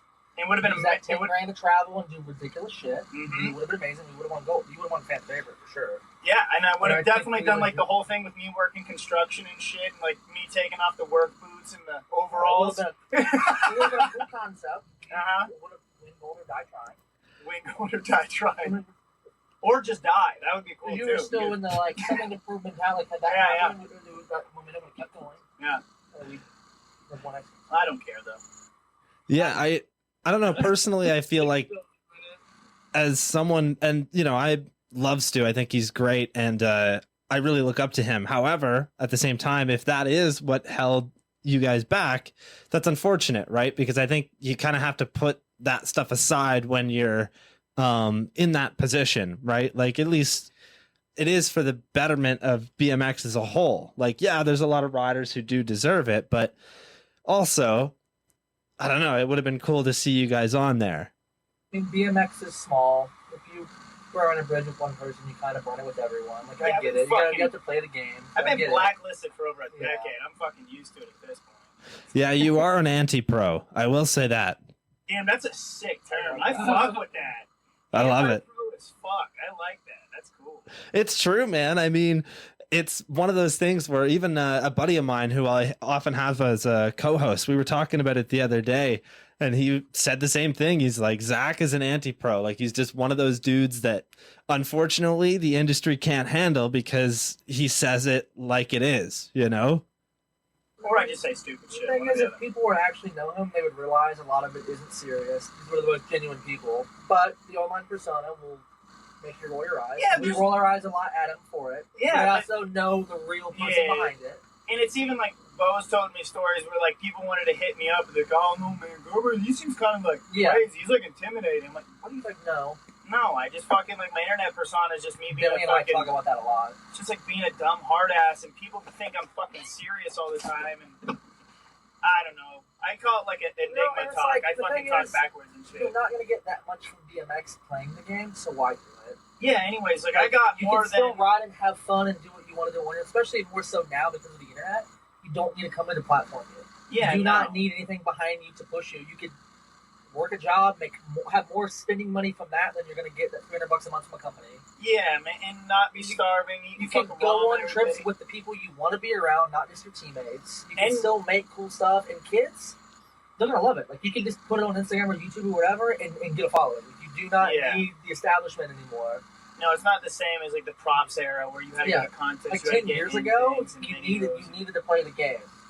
Definitely. The game is like do whatever the Yeah. fuck you want. And you could potentially make a lot more money doing it your own way than you can for a company. Look at LZ and all the money he made from selling shirts and all his car stuff and like having merch and his YouTube. Yeah, holy More shit. than anyone in that time would have made from BMX. Yeah, You know, you get a following, you don't really need it, which is cool to like. If kids realize like you don't need a sponsor, if you want to travel and make videos, you can do it. Like it's not that hard. You have a amazing camera in your pocket. and at the end of the day, man, the thing that you get is like the memories from it Yeah. and all the funny stories. And it is funny, like we were just like at the skate park all hanging out, and all of us are like 30, mid 30s, almost 40. You know what I mean? And we're just like, man, it's pretty funny that we're still doing the same dumb shit that when we first met. Yep. The reason we first met, we're still doing it. We're just all like a bunch of old men hanging out at the skate park, riding fucking ledges and jumping shit and falling, and it's kind of funny. Yeah, very true, man. It's that's the cool thing about BMX, right? You stay young forever, essentially. I have a couple buddies I went to joyride with over the winter, and one of them is 53, I think now. And this dude's trying wall taps on a post, like out of the little half bowl there. I'm like, that's fucking wild, dude. Like, I feel like with BMX, as long as you stick with it and you are consistently like keeping at it, you can do it for a very, very, very long time. Yeah, definitely something that changed perspective as like a kid. You thought, well, got to like 25, Well, and also that's it. too, You're like done. when we were that young, you didn't have a lot of like legacy pros. You didn't. Yeah, Because BMX really isn't that old. Like sponsors like what it is now has not been around that long. You didn't have street pros that were in their mid 30s riding. Like, yeah. You thought when you were 25 that was it because that's what you had seen. Like there hadn't been anyone aging out to do it. Because most people You know, by that point, their life takes Yeah, over. They had and bills, you that know, things happen, kids. You didn't have there weren't those opportunities for the riders to continue being pro later in the 30s or 20s into the 30s. And this was no one had pushed it. And what DMC's in his 50s and still riding at a high level. Before him, there wasn't anyone who stayed on it that long because BMX isn't that old. You know, I think now a lot of these crew videos are dudes in their 30s. Definitely. Yeah, that are riding at a high level into the 30s. Yeah.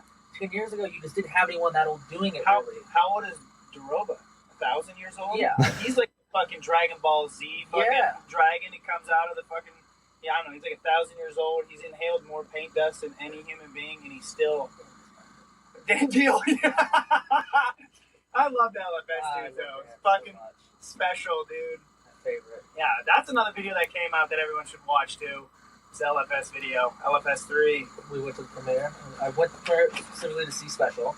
Oh See my his god. part. He was hyped when I told That's him. a- He that's could not a real- believe it. Like, oh, that's valid. Like, I love that dude. Yeah, that's the part that's missing the most in my video section was a clip from Special. I know. That's That's it. what pushed the one part over the top. Yeah. If it wasn't for Special doing that one clip in my video section in the first SM video, it would have been nothing. Without him, I'm nothing. He's the best. It's best. Man, that's wild. I do want to go back on something you were saying a couple of seconds ago, because I do think that this is something that's very important to bring up, is that nowadays you don't have to follow the industry. You can go and do your own thing, right? And I think that that's a really important thing that people need to realize, is that, you know, like you were saying, 10, 15 years ago, you did have to kind of play by the rules and like do all that. And even nowadays, like, it's good to kind of do that to an extent, right? But you have way more freedom now within BMX. Like, there's so many great examples of it, no matter how people feel about it, right? I don't know how you guys feel about Austin Augie, right? But he made his money doing vlogs, and he was able to do a jam like a week ago where he gave a pro $5,000. Like, it's just one of those things that, like, you can put in the work and you can make something happen now, and you don't 100% need the industry to follow. You don't need to follow those rules, essentially. You can use the internet as a tool. Like, Definitely. You know, years ago, you had magazines, you had an industry, you had media. You needed to play the game, be around the right people, know the right people to get in them. Now, Dig does an issue a year, Silence issues a year. Much as I love being in magazines, and I've been in them, like the ones that came out. Like, I love that. So I'm old, they're all, you can't see the next week's, you know, the last 20 years of rides and digs in every magazine. But a kid can very easily just make a zine. It's not that hard. It's not that expensive. Like, you can make your own thing. And as long as you and your friends are stoked, that's all that matters. There's going to be other people that are going to vibe with that and want to support it. Yeah, definitely. Where magazines died out for those few years, a lot of kids have since gotten into riding that didn't grow up with ride or dig. We did. Those kids didn't. They just grew up with Instagram. They scroll on their phone and they see a photo, but that's cool, but you can barely see it. You know, now that people are making zines again, well, not again, I guess people always made them, but now that, you know, that's happening, a kid who never held a ride can hold that zine, like, oh shit, this is a real photo, this is awesome, I can show this to my mom, my friends, like, I have this tangible thing. I think it's coming, you know, back around. There's so much too that's coming around, speaking of like not having to play the fucking game with the industry, with the advent of new technologies, things manufacturing, being able to contact even like American manufacturers to have parts made, frames made. You can make do it. You don't need a company behind you. Yeah, you can do your own thing. You want to get 5 frames for your crew, you can do that. Like, and I think that's awesome. Yeah, that's like really what's sick is what's happening is like no longer we're catering to the fat bald men of you know what is the BMX industry, and it's just everyone just doing their own thing. Younger kids, I say are kids because I'm fucking old, but young adults have the ability to legitimately do anything. It can start from like a t-shirt, they can then turn into a design, it can be magazines, it can be a USB video that they worked on for 5 years, it can be frames, it can be whatever they want it to be. Now as technology is increasing more and more, we didn't have this option and growing because up. Because of the technology, they can put that online and build a following. Yeah, they don't need, you know, Ride to give them an article to shout out their crew or their video or whatever. They don't need that. They don't need to go to that contest to get filmed by props, to be in props, to build a name. Yeah. You know, they can just if you make cool stuff and you're a cool person, I think you will eventually like rise to the top. Yeah, it's like people will take notice and fuck with it. I think that's awesome. Yeah, you don't have to fucking maybe maybe like you annoyed someone when you were a little ass kid and like you forever have that stigma on you. It doesn't matter. Like, you're gonna grow up mature. You don't need that. You can push yourself in the way you want to do it. Yeah, the industry doesn't have any power over people. If you can't get on a company, make your own.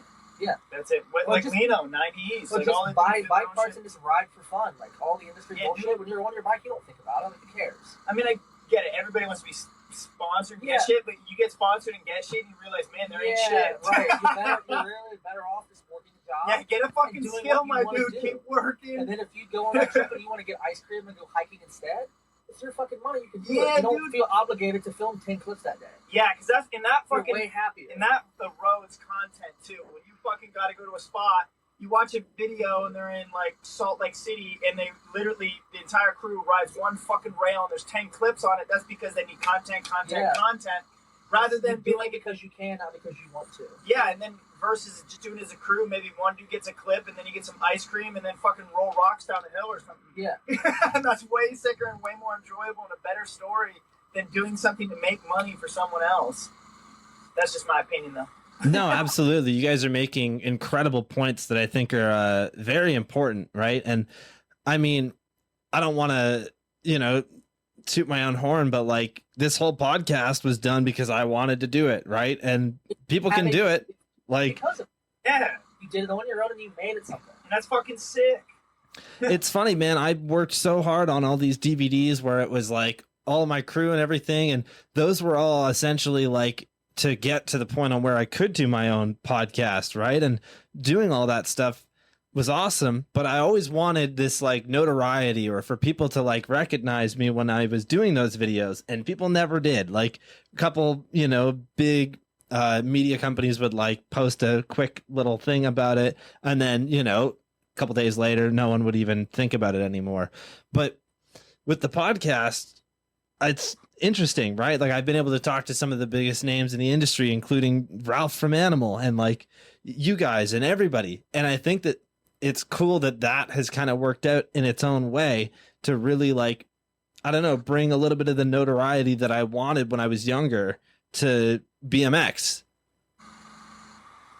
Well, I mean, everybody wants to be heard, dude. Everybody wants to be like, the work that you put into something pays off. And I know it can be like upsetting and, difficult when you put so much into something and you don't get that internet reaction.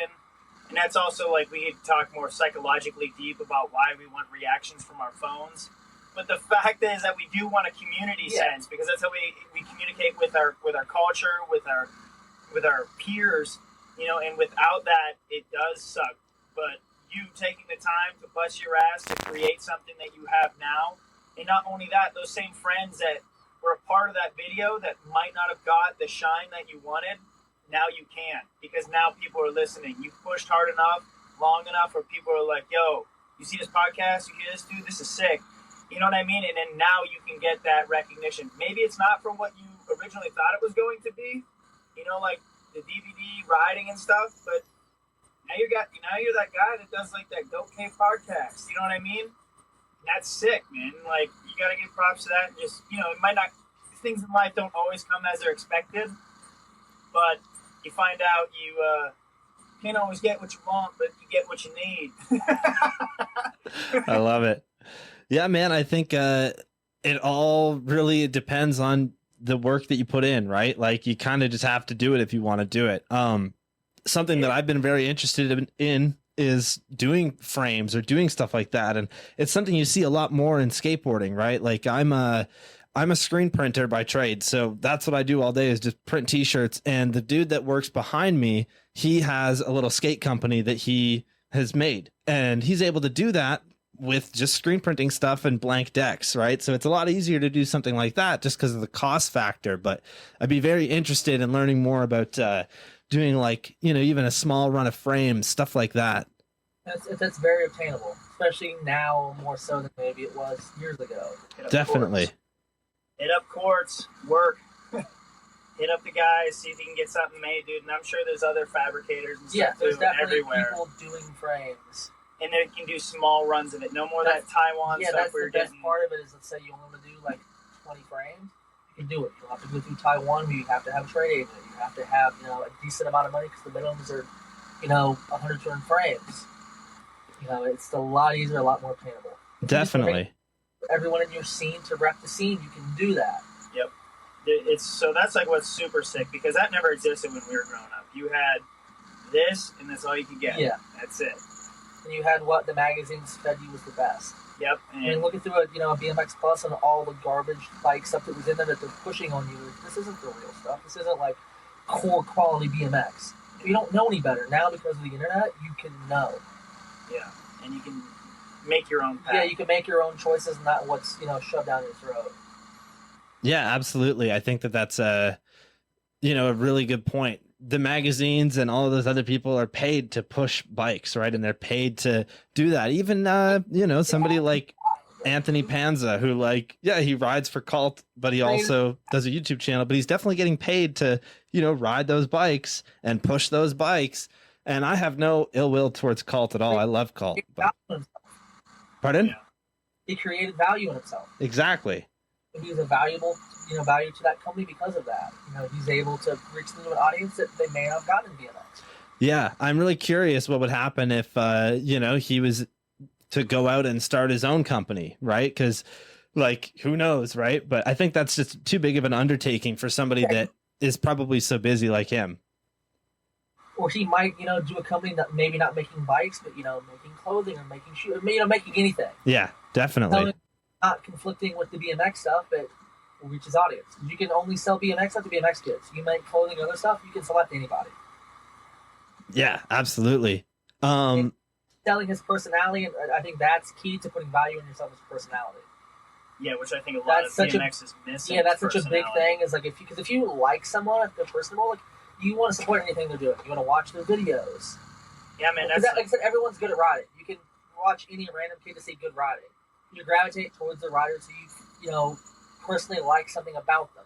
That's why I think the industry stuff is so bland anymore, because it's all just tricks.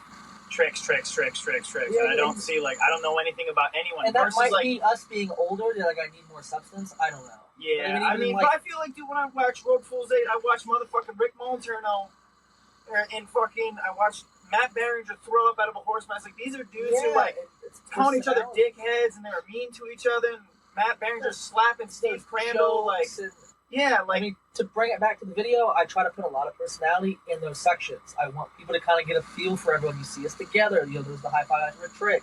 There's the facial shot. That's all to give it personality, so you can get a feel for each person.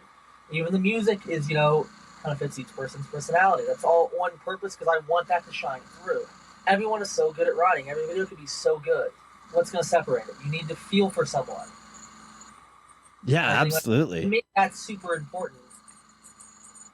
Yeah, I think that's a very important thing is just adding that personality and adding those things to kind of make the viewer kind of get that crew a little bit more, right? Like with my video, I just did these weird animated skits in between each part, and that was something that I really enjoyed. And looking back on it, it's a little cringy, I'll admit, but it was something that I liked.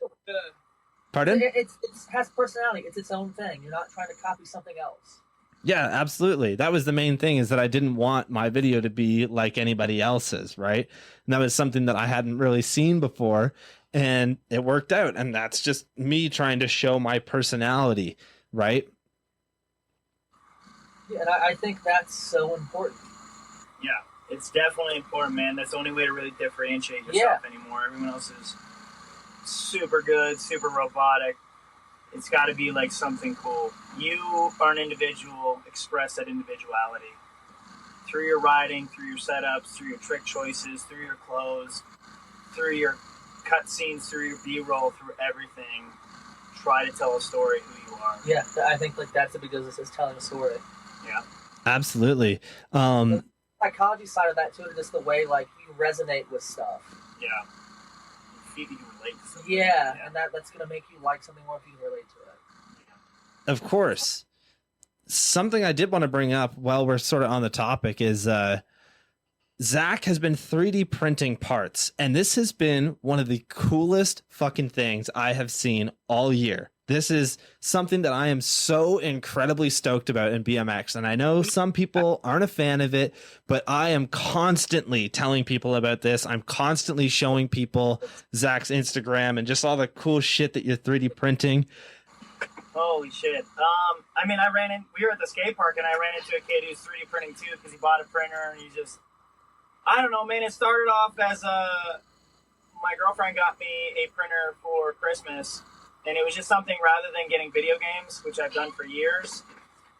And I admittedly got it because of the fun community, we'll call it. And that's what I was interested in.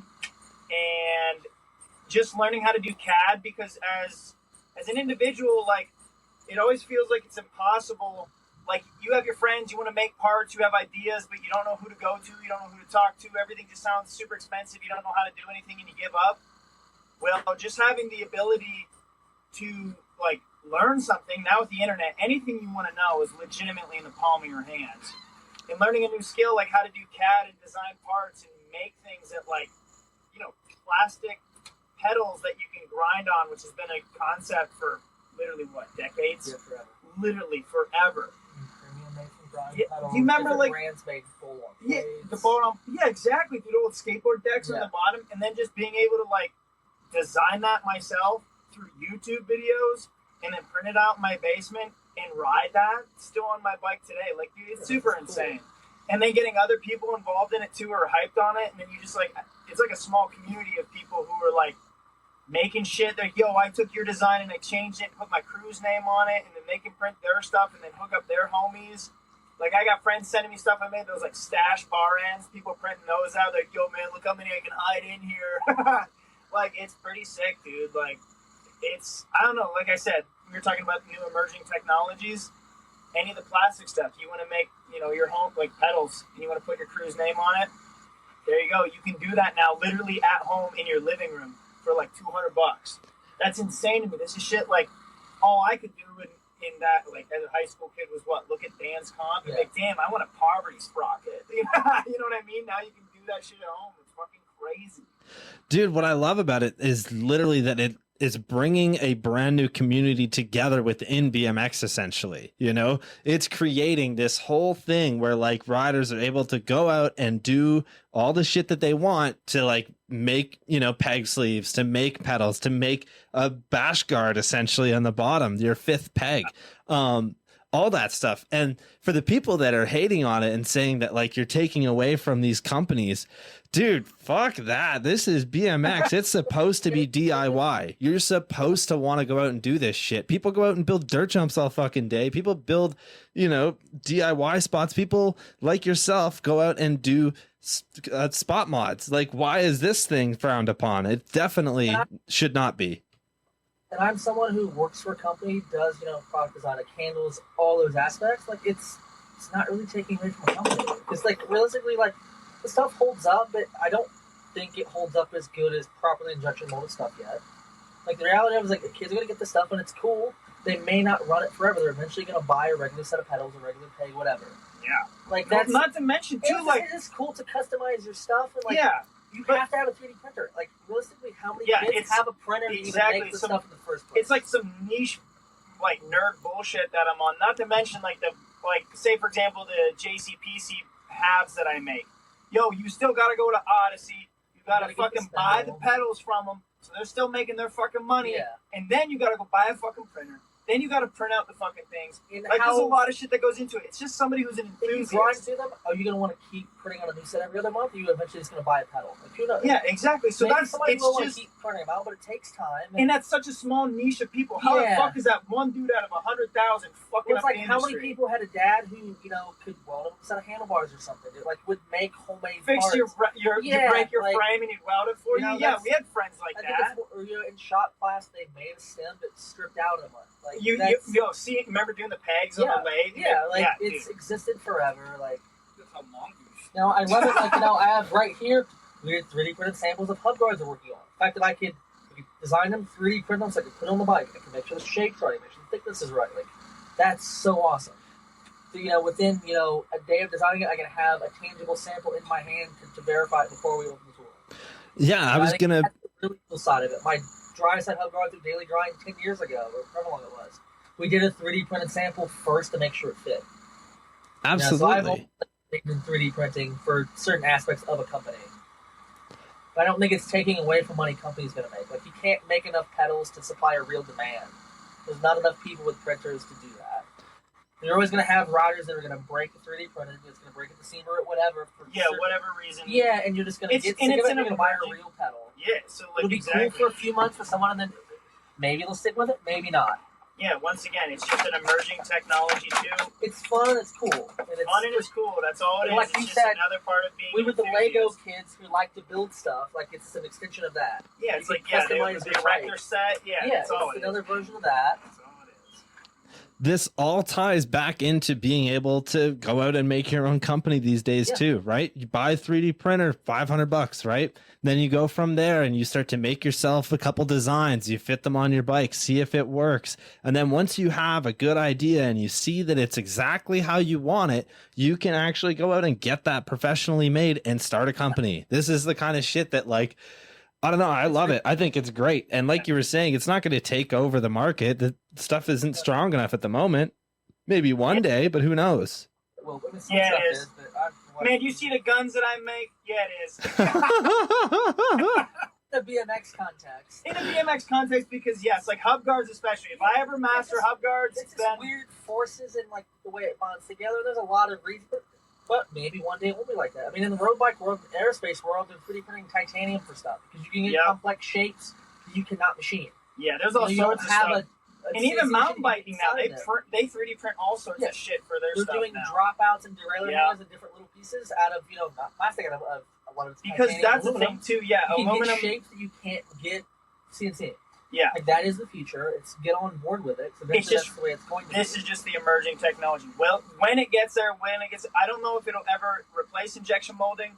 But the fact is, if Because you want of to do time, it probably won't. if you want to do small runs for a small fledgling company of pedals that you want to do and sell 10 of them and see if people are hyped, and then maybe do 100 of them, and then take the money to make the investment to get an injection molding and get all the stuff for Taiwan, do it. But that's how you break into it. It's not such a huge initial investment. It's something if that you you can just do small, want to which make is sick. something cool with just the logo on it. Yeah, exactly. Like, that's awesome to be able to do that and do something small. Especially like the those Spokey Albies Dope. pedals are cool. Like, Yeah, the Albies But to pedals. make something for a show, like that's just cool. We all want to customize our bikes. Like, no one wants to run it stock. 15 years ago, we were drilling holes and stuff. Like, everyone wants to customize their stuff, and this is just an extension of that. You know, all the valve cap stuff I've done and like the it's just Spokey neat, Dopes, cool just things stuff. that anything you can take any JPEG and make it into a 3D image and then just print it, which is super cool. And then just have your own customizable, glow in the dark little things, Yeah, whatever you just- want to do. And you're personalizing your bike. Yeah, Absolutely. Yeah, I was going to mention, I actually have a 3D printed head tube badge on my bike. Yeah, this dude, he printed us a trophy a few years ago for a jam, and it turned out really sick. And I just sent him a quick little thing. I was like, hey, make me a head tube badge as well. And he made a bunch of them for me. He made this one in gold that I don't actually use, but dude, it works. Like, you can make them. Damn, yeah, I fuck with The that. Us and Them Shield.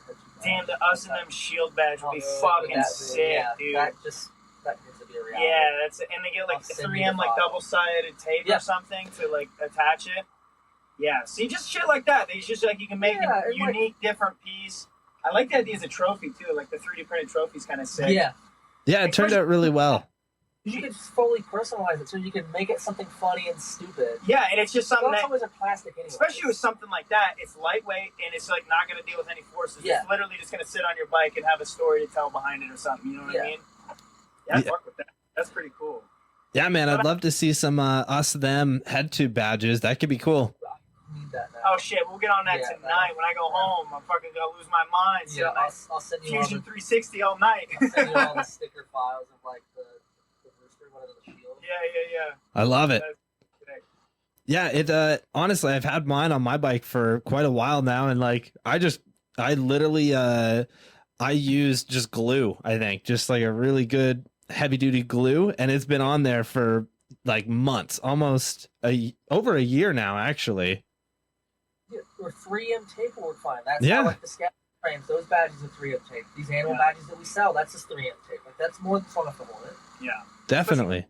Those Yeah. are metal and it holds up. Yeah, fine. exactly. Like there's a one up there, something like copper or pewter. Like, there's a scavenger one up there somewhere. Yeah, it's definitely just super sick, and it's just, once again, I'm somebody who literally in like middle school was part of like the Lego club. Like I used to love doing that shit and going to competitions and building things. So it's just literally an Combine that extension. with your love of BMX. Yeah, right. And that's already like, I love BMX. I love being it. I'm a DIYer till I fucking die. Everything I do myself. So it was just a natural evolution, and just being able to do something with plastic, especially because I always, doing woodwork and shit. Yeah. Now being able to do stuff in plastic, and it's environmentally friendly plastic versus petroleum based. It's polylactic acid instead. So I don't know. It's pretty cool. I'm a nerd. That's it. I love it. Oh man. So I'm always such a gear nerd. I love the stuff to film videos. It's really cool to figure out what people's camera setups are. And I love that in BMX you have people that are using VXs, and then you also have people that are using, you know, some 4K cameras. There's always some like big difference. And I was really curious. It looks like you're using a Panasonic to film most of the new Us Them video. What's your current film setup, Howard? So when I went HD, I bought a HVX 200A. I used that for like a year and a half, and then I got an HVX 170. Nice. Where I had two of them because the HVX is so heavy with the tape deck on it. It's not very good in the dark.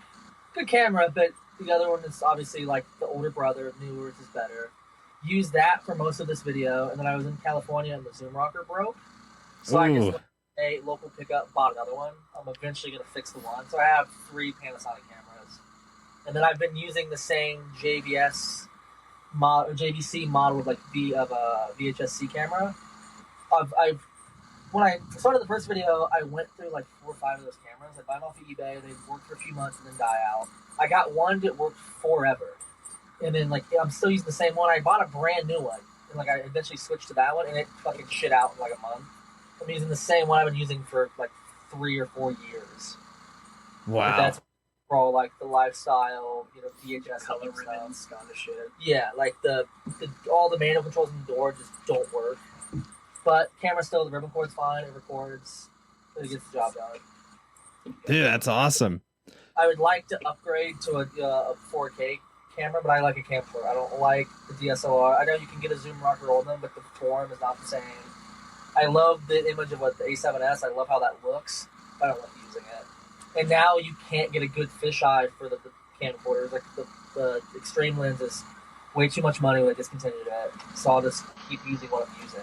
How many people even have a 4K TV in the first place? So it's not really worth me upgrading, even though I would like to. Definitely. I always have a really weird opinion on some like camera stuff, and personally, I am not a huge fan of tape stuff, and it's just because I worked with tapes for so long, and you know, it has its place. However, I feel like people always just jump straight to that, right? People are always like, oh, I want, you know, a VX and I want to shoot on tapes. And there's a place for that, definitely. And I think that like some people do it really well. However, I would like to see more people go HD, not even, you know, 4K, none of that. I honestly think 1080 or slightly above that is perfect. Like 4K is cool if you can do it well, but often I find that people have a hard time with it, right? And then also, like you said, 4K isn't a huge thing quite yet. You know, I guess most people, I feel like, are getting there, right? But even like a computer that can handle 4K and like you're going to sit there and edit all of that footage, you got to think about the, you know, the time wasted just rendering these clips and just going through and whatnot. And for BMX of all things too, where like BMX, I think, is supposed to be just a tad behind, you know? And I think a lot of people who will like shoot 4K, that they're shooting very cinematically, and like that works, like it has its place. But I like the run and gun, you know, I want to call it the VX style of filming, even though it's not always on that camera. Like I like that style. Definitely. Like, we're doing when we do 4K, like in scale with like the Converse and Adidas videos. They're shot in 4K, but they're shot more like handheld camcorder style, and I like that. I think BMX just looks best filmed that way. You know, I don't. And plus, like if you're riding street, you can't set up a dolly. You can't waste 20 minutes to set up your camera. Like it's cool when you do it. Like Christian Regal will do those projects like that, and they're cool. They work, but I grew up with VX style videos where it's run and gun, and that's what I like. And, you know, if I were to upgrade to a 4K or 8K camera, I would still film the same way I do now. I would love to see that. I feel like that would be a really unique. A lot of that. Yeah. But in BMX, it seems like when someone gets like a good camera, they film more cinematically. Now, like Daryl Taco uses was using red cameras and stuff in the higher end Panasonics, and he films great. He does it the BMX style with a higher production, and I like that a lot. But I'll go back to like the Joe Simon videos that were really high on production value. I don't really like them. Like that's just does nothing for me. Yeah, definitely. Cool that he does it, and like you can have that, but just my personal taste, or I want the setup quick, get in, get the trick. Some shit pops off, you may not get robbed because your shit's small. You can tuck it in the book bag, you can run off. Yeah, that's a big thing. It's dead now. Like, it's a pain in the ass to capture tapes. It can look good if you export it right, but why not just get an HD camera? Yeah, HD is just, it's easier, man. I went through so much, and tapes aren't even really made anymore, right? So that's a big thing. Like, you're going to have to start filming over, which, like, I did, and I really regret doing that. I recently just worked on a project for the individuals at the Swank Group. And all of them they're doing the VXs, but it converts to like the, what is it? The FireWire external hard drive that... Yeah, and I 3D printed all the parts for it, and it's an attachment for like the hot shoe mount, and it's all printed, and you put like a screen on it, and that goes to, so that's kind of crazy to do that stuff. I mean, that's one way to get away from using the mini DV tapes. Because I think the VX1000, that fisheye on the audio is the best. Like, period. Like, that square-ish format and the distortion of that fisheye is the best look. Yeah. But absolutely. How many people use that camera and don't know how to export it right? Like, Matt Miller Chocolate Truck, he knows what he's doing. That video looks great. It looks as comparable image-wise to anything in HD. Definitely. But do that, so it's like I don't want to see it looking like shit. People can film HD look like shit too, but you have a lot harder to fuck that up. And just tapes suck. I like that there's just like a dog on the screen. It's just like a dog talking instead of you. It's kind of sick. It's great. I love it. Yeah, man, I really think that, like, like I was saying earlier, there's people that can really do it and pull it off, and then there's people that can't. And I definitely think that, when you see it done right, when it comes to, 4K or even SD footage, it can be really fucking sick when it's done right. But when it's not done right, it can be a little awkward, maybe hard to watch. And now everyone's TV is 16:9. Like, as much as I hate the way BMX looks in 16:9, yeah, that's the future. That's the way that it is. Like, you're not gonna reverse it. You gotta get with the times.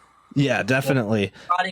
With a threaded headset, I'm still stuck with that old technology. So yeah, I have to upgrade everything. You got that gooseneck. Something that What are you doing?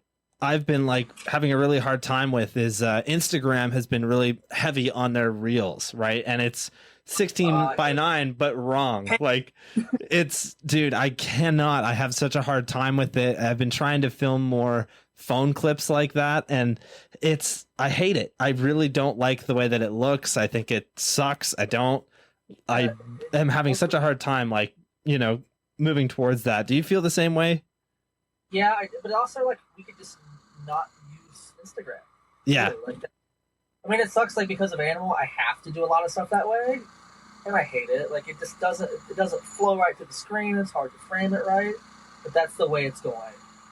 Yeah, well, that's mostly because everyone's doing reels because you get paid for it. Yeah, and if you got enough followers, you got over 10,000 followers, they're going to pay you to do reel posts. Which now you're not making the money you used to make a few months ago doing it. Yeah, so but really it's only a matter of time before that they're trying to off, pull everyone from TikTok onto Instagram, so they're doing the same thing. That's what it is. So they're paying you. They're like, oh, you're a micro celebrity. Here, we'll give you $100 a month if you post like this. So yeah, it's like it's hard to watch, and I don't like it, but also like it's not for me. I'm 35, about to be 36 years old. Instagram is not for me, and that's fine. Like, if the young kids don't have a problem with it, then whatever. Like, it's for them. But no, I mean, as someone who makes videos, I hate the format. Yeah, I cannot stand it, man. It looks terrible. I don't think that it works very well for BMX of all things. Like, I don't think for any action sport you're gonna make it look good. No, not at all. Now it can work for like little like comedy skits that people do. Like, that's fine. But I wish it could just all be square. Like, I think that's the best size, the best format. Yeah, that was the sickest was square, the 4x4 or like 1x1 ratio, right? Yeah, dude, what are you doing, man? You gotta get on there and do your little TikTok dance and get your view count up. And your bike, let me see you do that. What's that? Like the floss or yeah. I can't do it. Don't even look at me. It's awful.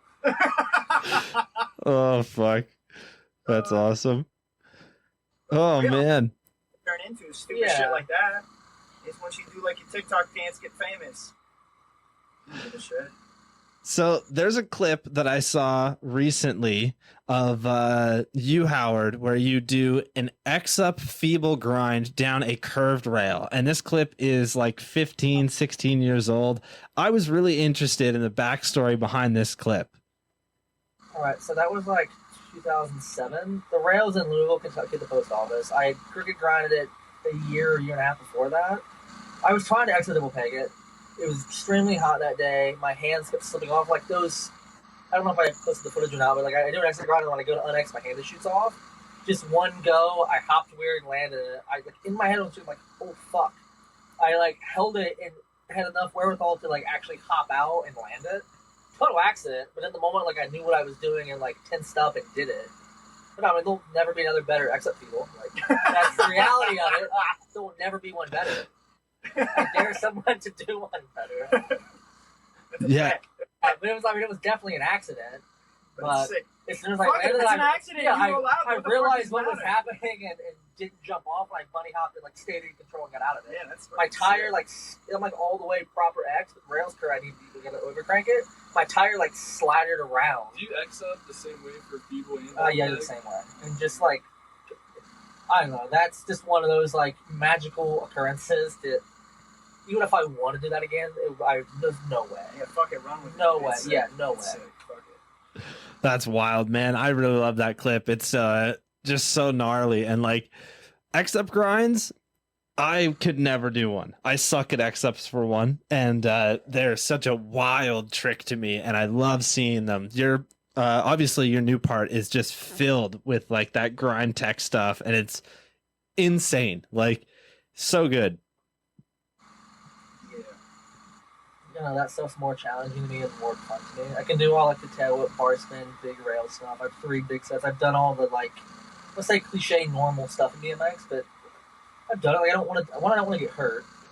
And, like I've already done it. Like it doesn't interest me. I'd rather do some weird fucked up grind. He did it when he was 16 too. Just like every time we go around the neighborhood, he's like, "Yeah, I crooked out when I was 16." We didn't have a skate park. Like, that's shit. I'm just giving you a fucking hard time, man. That's wild.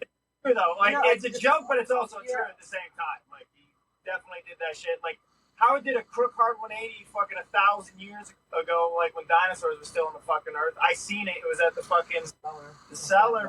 Seen a lot of inappropriate things there too, but I also seen the crook hard. I seen it. Oh fuck, that's awesome. I miss Honda Dave too. Where is he? He was old back then. He was so loud. I don't know. COVID might have taken out Honda Dave. Hopefully, why? I know. He's so sick. He's like, I'm not dead. He's like, you still got a Honda? Yeah. Honda Dave. Oh man. So I think it's this time of the show where we're going to go to the listener questions, and we got quite a few this week. And I'm super excited to get through these. So first of all, this one comes in from Sean Harrison. He asks, how hard was filming for Salad Days?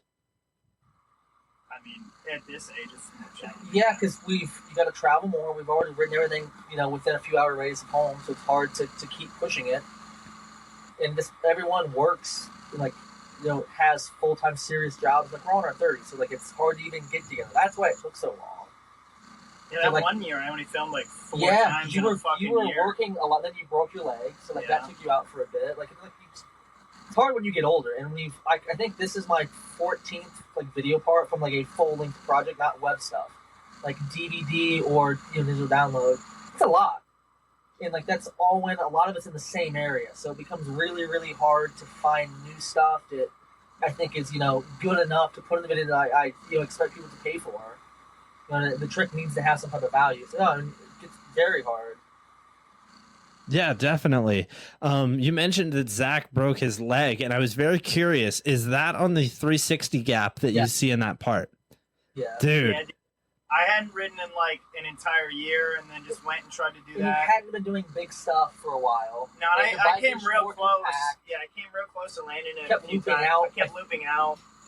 And then I broke my leg, and then I drive my 5-speed home, which was fucking miserable. And it took me Like, I went back to work in like 2 weeks because, I don't know, because I have to fucking work. I got bills to fucking pay, and luckily they just put me up in a haul truck. I was just moving dirt on the job site.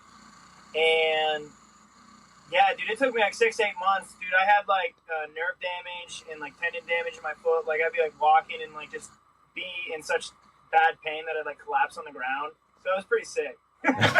To come back from that and then like ride again and now just like feel like normal. Feel good. Yeah, it's Yeah, 'cause you don't ride that often. When you ride hard and it's all there, but you don't ride that often. Yeah, unfortunately. But that, I mean, that's part of growing up. It's having a life. Like, it's thankfully, like, I work in BMX, so like I can stay riding all the time. But everyone is fortunate enough to have that, where they have to work a full-time job, but you might not touch your bike for a month. Yeah, and so it becomes a lot harder to stay sharp to push it. Well, it takes time to even like maintain, let alone try to push it. Yeah, and like all the like now doing like, you know, doing my own business and shit. Like, I always thought I'd have more time. No. But that's because that's that you like what you do. Like, you get the same, different but same satisfaction that BMX does. Exactly. Anything, doing a good job, doing something that you're happy with. You getting that Norwegian plumbing to work. That Norwegian plumbing, yeah. To work. Like, dude, I just had to do that's as rewarding as a trick. Like, you worked hard and made it work. Dude, all I gotta say is don't get plumbing from like Morocco. Okay, that's all I gotta say. If you're gonna order stuff, make sure American, which America's like fuck the metric system. No, he knows. They got the metric system. Yeah. Down here we don't. So when you get shit from other countries, it's in motherfucking millimeters, not inches. And you're like, how the fuck am I gonna put this shit together? And you're a fucking hardware store, and all the other plumbers are getting called over and they're laughing at you because they're yeah, good luck with that. No, it's supposed to be one in American. It's 1 1/4 inch. But from Morocco, it was 33 millimeter, and 1 1/4 inch converted to, it's like, what, 31.2 millimeters? So, like, dude, I'm like 2 millimeters out dealing with water. Like, it took me over 20 hours to put a goddamn faucet in a bathroom, okay? Like,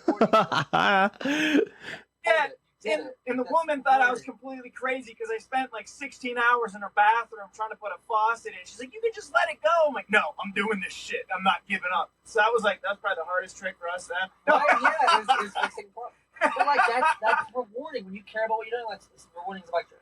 It is. And the bike trick's the same thing. You just get hyper focused. Yeah. And like, I'm going to fucking be here until I fucking land it, you know? Definitely. Yeah, I was going to say Canada is the only place in the world where a fence is 20 meters long by 6 feet high. Oh my God.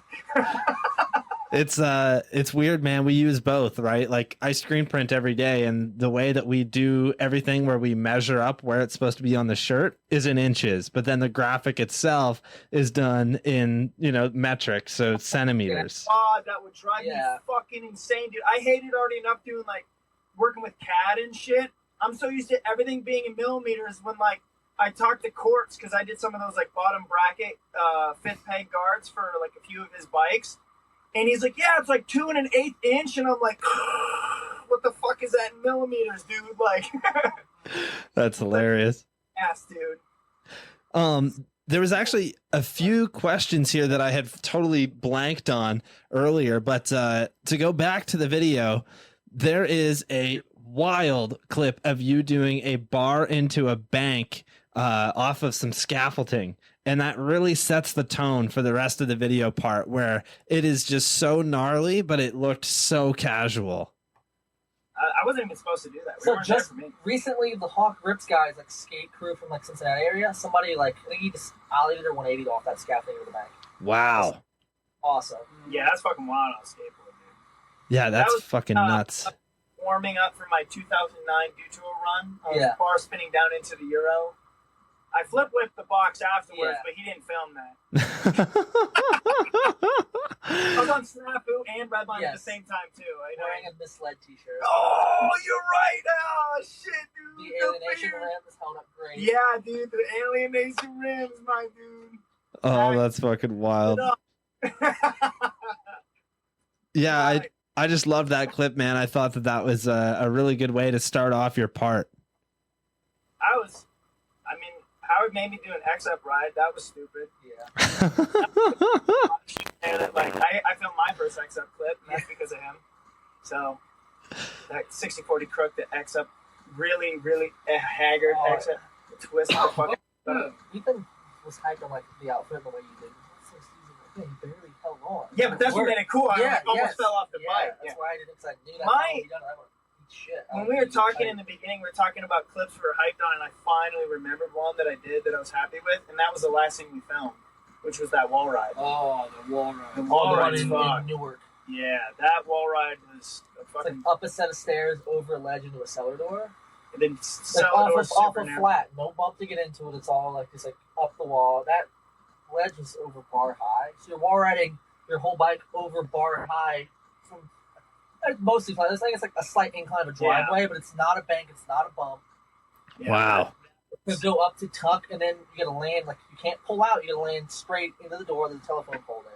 Yeah, that was. I didn't even think that was realistically possible. And then I started kind of getting there. I was like, oh god, here we go.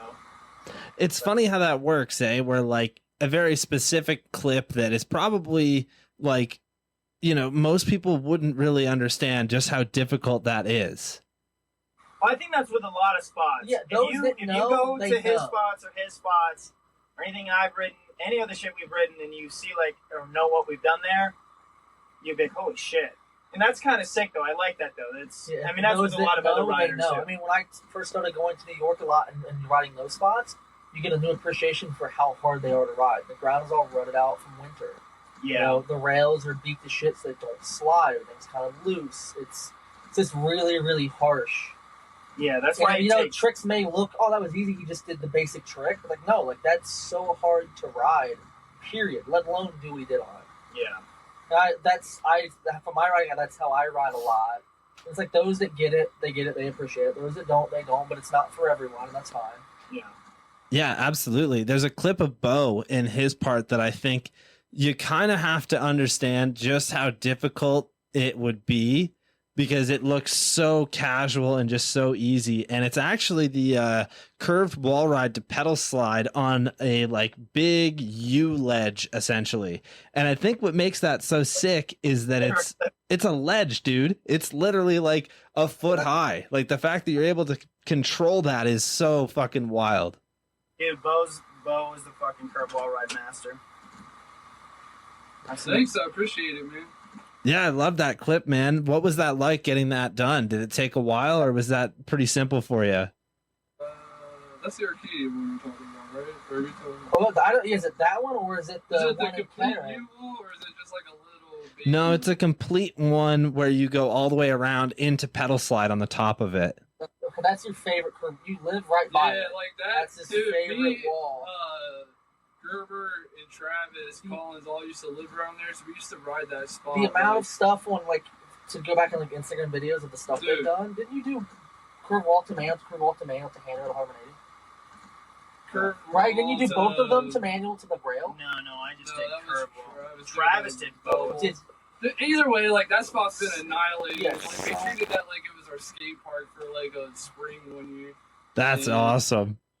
Yeah, I don't know. I was like fucking around with like tapping on the wall, and then eventually I was like, I originally was just riding it with him one day. Like Howard wasn't even there, and I did it, and then I was like, "Yo, dude, we need to get this." Like, yeah, because coming out of that doesn't make any sense. No, because in a curve wall, you want to shoot you out, not like.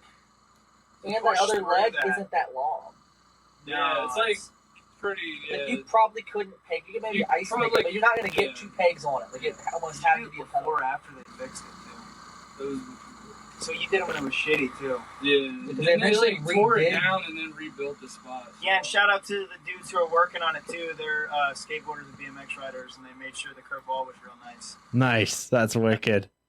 People inside the construction community. I was gonna say it's only like a foot or so high, so I think the craziest thing to me is the fact that you're able to just get in there and keep that bike like perfectly straight all the way through it, See, that's the shit we're talking about. That's the trick. The control is the trick. It's not the stunt performed or the bars. Riding the obstacle. It's riding the obstacle that makes it a trick itself. And if you get something else with it, and like that makes it that much cooler. Yeah. Another clip that Bo had that I think worked really well because of the spot, and then also just knowing that it would be so difficult to ride, was the full pipe spot that looks to be It's so hard to even describe this, man. It literally is like a tunnel essentially that has curves and stuff to it. Wild spot. It's like a drainage ditch called Blood Bowls. So Columbus. It's like on like the illicit Ohio, like all the like the haunted, mysterious, whatever, like listed spots in Ohio. It's one there. It's just like a full pipe that runs under a street out of a big drainage. I really like that because it reminds me of Ninja Turtles. Yeah, you're literally in a Remember, sewer. like the Ninja Turtles when they'd skate through it. Like, Damn, we should have fucking like put on like a rat costume. So Yeah, after the clip, a rat it's- just like went past the camera. So I was like, hey, is that It's Master Shredder? interesting. I filmed Stephen Hamilton ride that, and some friends showed up and hadn't met him yet, and they can tell the story like they met Stephen Hamilton in a sewer. Wow. That's wild. The headlamp on, so you can see. Oh yeah, I was riding with a headlamp. Yeah, because I'm like lights. running, through a full pipe, filming him right in the sewer. Oh my Like that's God. cool. And like I mean, that spot's right by that curb. Yeah, literally, you like- could, just, Yeah, they're literally right next to each Yeah, other. that- And there's there's ditches behind. The and there's a school for Tim water. Hortons right there too. And I know you Canadians For like Tim Timbits. Hortons. Yeah. yeah, that spot like you're talking about, you're like riding under a Tim Hortons. Yeah. Yeah, for real. Like that tunnel is a Tim Hortons. That's wild. Coffee dripping down Yeah. and it smells like donuts where you're riding. It's pretty sick. And it usually always has water in it, so it had to be like a drought that summer when it was dry enough to ride it. Yeah, and we had to pour concrete in it. I poured some concrete to fill in the holes because it's it like eroded rutted out out. the bottom. Yeah. We drug all my lights in there to light it up. But yeah, it's like a small window each summer when it's dry enough to really ride it. Yeah, dude, that just shows the dedication, right? Like literally, I would imagine you guys are going there, checking the spot, making sure that it's going to be rideable, trying to figure out a good date to go and do it, you know, and then obviously you guys are putting in the work to concrete it and then light everything up. I was going to say, it seems like, you know, something that you might want to keep under wraps with the name of it and the location. But now that I hear this, it's like, yeah, good luck. Fucking, you got a lot of shit to do to ride it. Yeah, Oh, it's yeah. a known, like I said, it's on like the illicit Ohio, like all the like haunted, weird, whatever, like shit you like travel to see. Yeah. And, you know, Yeah, Paranormal go to Concrete stuff. disciples. yeah, it's Yeah. it's in there, it's easy to find. But yeah, like It's pretty We- cool to we- go to even if you don't ride. Like you'll It's probably a- see more non-bike riders. yeah, than or see- you'll just see people walk through it because it's on those sites. It's a cool Yeah, place if to go you're- smoke weed or like Yeah, if you're a bunch of- teenager, it's a good place to go with your girlfriend. It's, Yeah. yeah. stay away from that. Yeah. Yes. Yeah, we go there at some point, like end of last year, and like it was wet. Yeah. Like, it's hit That was or when he was miss. here when we were riding that quarter pipe. Yeah, it's hit or miss if you can, get to it or not. That's Or another. you can get to it, like it be dry enough to ride. Oh yeah, dude, we rode a lot of cool shit actually. Yeah, man, the spots in the video are fucking wild. There's just so many great, like, unique spots. And as we were talking about earlier, that stuff is what makes a video a video. I think so too. Yeah. Dude, I got to fucking break into an airport like Tony Hawk Pro Skater and ride To a ride that quarter metal. pipe. Yeah, that was fucking wild. What was up with that? It's we eventually learned it's like Marathon gas station. It's like their private runway for like an executive to fly into whatever that town is to do whatever they Oh, would do. no shit. So it doesn't get used that often. We realized this after we broke into it. But it's like I always thought it was like, dude, you're going you're on to fuck- 7 Yeah, dude. It was at airports. It's like every airport has one like that. Well, this airport, small airport, like right off of like a major highway, and everyone's driven past it. If you're going to Michigan from Ohio, you're gonna see it. And we stopped and looked at it a couple times, like, oh, I need to ride this. We finally just did it. There was construction, right? We took behind the barrier. There was a road construction like this. So we like parked right out, hide the car, jumped in. It's corrugated metal, so it didn't look the easiest to even ride. No, it was shit. And the bottom isn't like training out. Yeah, right? it It's just bumps, like and we definitely thought it was an active airport, so we're like, we can't be in here long. I eventually learned, it's Marathon, like corporate private airport. So there was probably Let's go ride it tomorrow. there was probably somebody there, and we would eventually get harassed. But it's not like an active, real airport where like the FFA is going to come out and bust you. yeah. I mean, it was Probably, I don't. I mean, yeah, I don't know. Yeah, but I mean, it's only like the barbed wire fence that I had to jump over to get it's to not it. that serious. So it can't be that. But it was still like really wild as fuck, turning Yeah. around in an airport to pedal at a fucking like quarter pipe, like totally hot pro Yeah. skater. It's one of those things, like, everyone going to Michigan from here has driven past it, they know where it is, they've seen it. People have, like, referenced the photo, like, oh yeah, we see it all the time, like, it's sick you guys rode that. Yeah. You, Happy to you put just tires on you it. just ride it, and you whatever happens. If they come out, you say sorry and hope it And will then- let you go. 'Cause we're not damaging anything. Yeah. We need to get Billy there. Yes, he wants to ride. Yeah, it's the whole beg for forgiveness, not ask for permission thing. It's Definitely. It's easier to obtain forgiveness than it is permission. And if you go to jail, go to jail the party life. Yeah, you get to play hockey with the boys. Right, just smoke dope. It's fine. I did want to mention my creative brain instantly was like, that clip is fucking wild. And if it would have been possible, it would have been really hilarious to get a clip of you would essentially put the camera on a tripod, get Zach to hit it, and then have it framed out so that the sky above it is not where he's going to be. And then you could essentially cut it together and have a plane come in landing as he's going. Yeah, it would have been so sick. We didn't fucking stick around though because we didn't know how hot that Yeah, it was. was only after the fact that I realized what it was. I just thought it was a small private airport.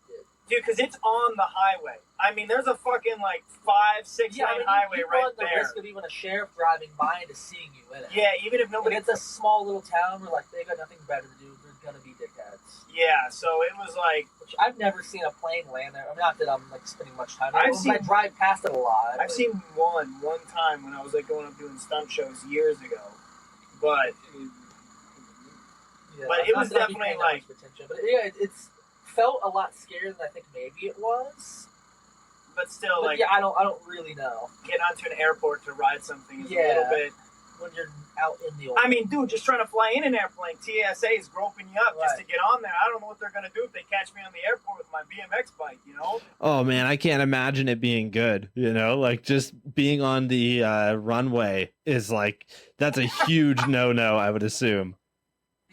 You have a camera in here, and they're because they don't like photos or footage. Yeah, of the photos and stuff definitely makes people fucking flip out too. Oh yeah. So, whatever. That'll be evidence one day.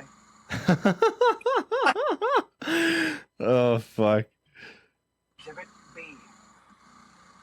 Yeah, but to jump back here to some of the listener questions, this one comes in from Stony Hawk.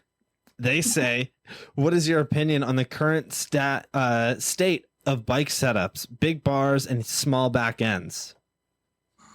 I mean, So, the first S&M video, I was riding an almost 14-inch rear end. I was all about metal pegs, metal pedals, cassette, just a very long bike. Finished that video, I put together one of Grimaldo's Crazy Horse frames. It was a 12.75 rear end, 76-degree head tube angle. Loved it.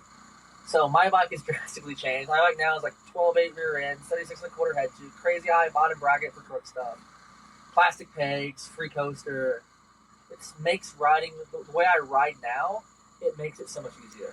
my thing is exactly the same as the previous video, except I have shorter rake forks on. The back end might be a little shorter. And it's the same frame. Same. Same frame. Yeah, I mean, the times change.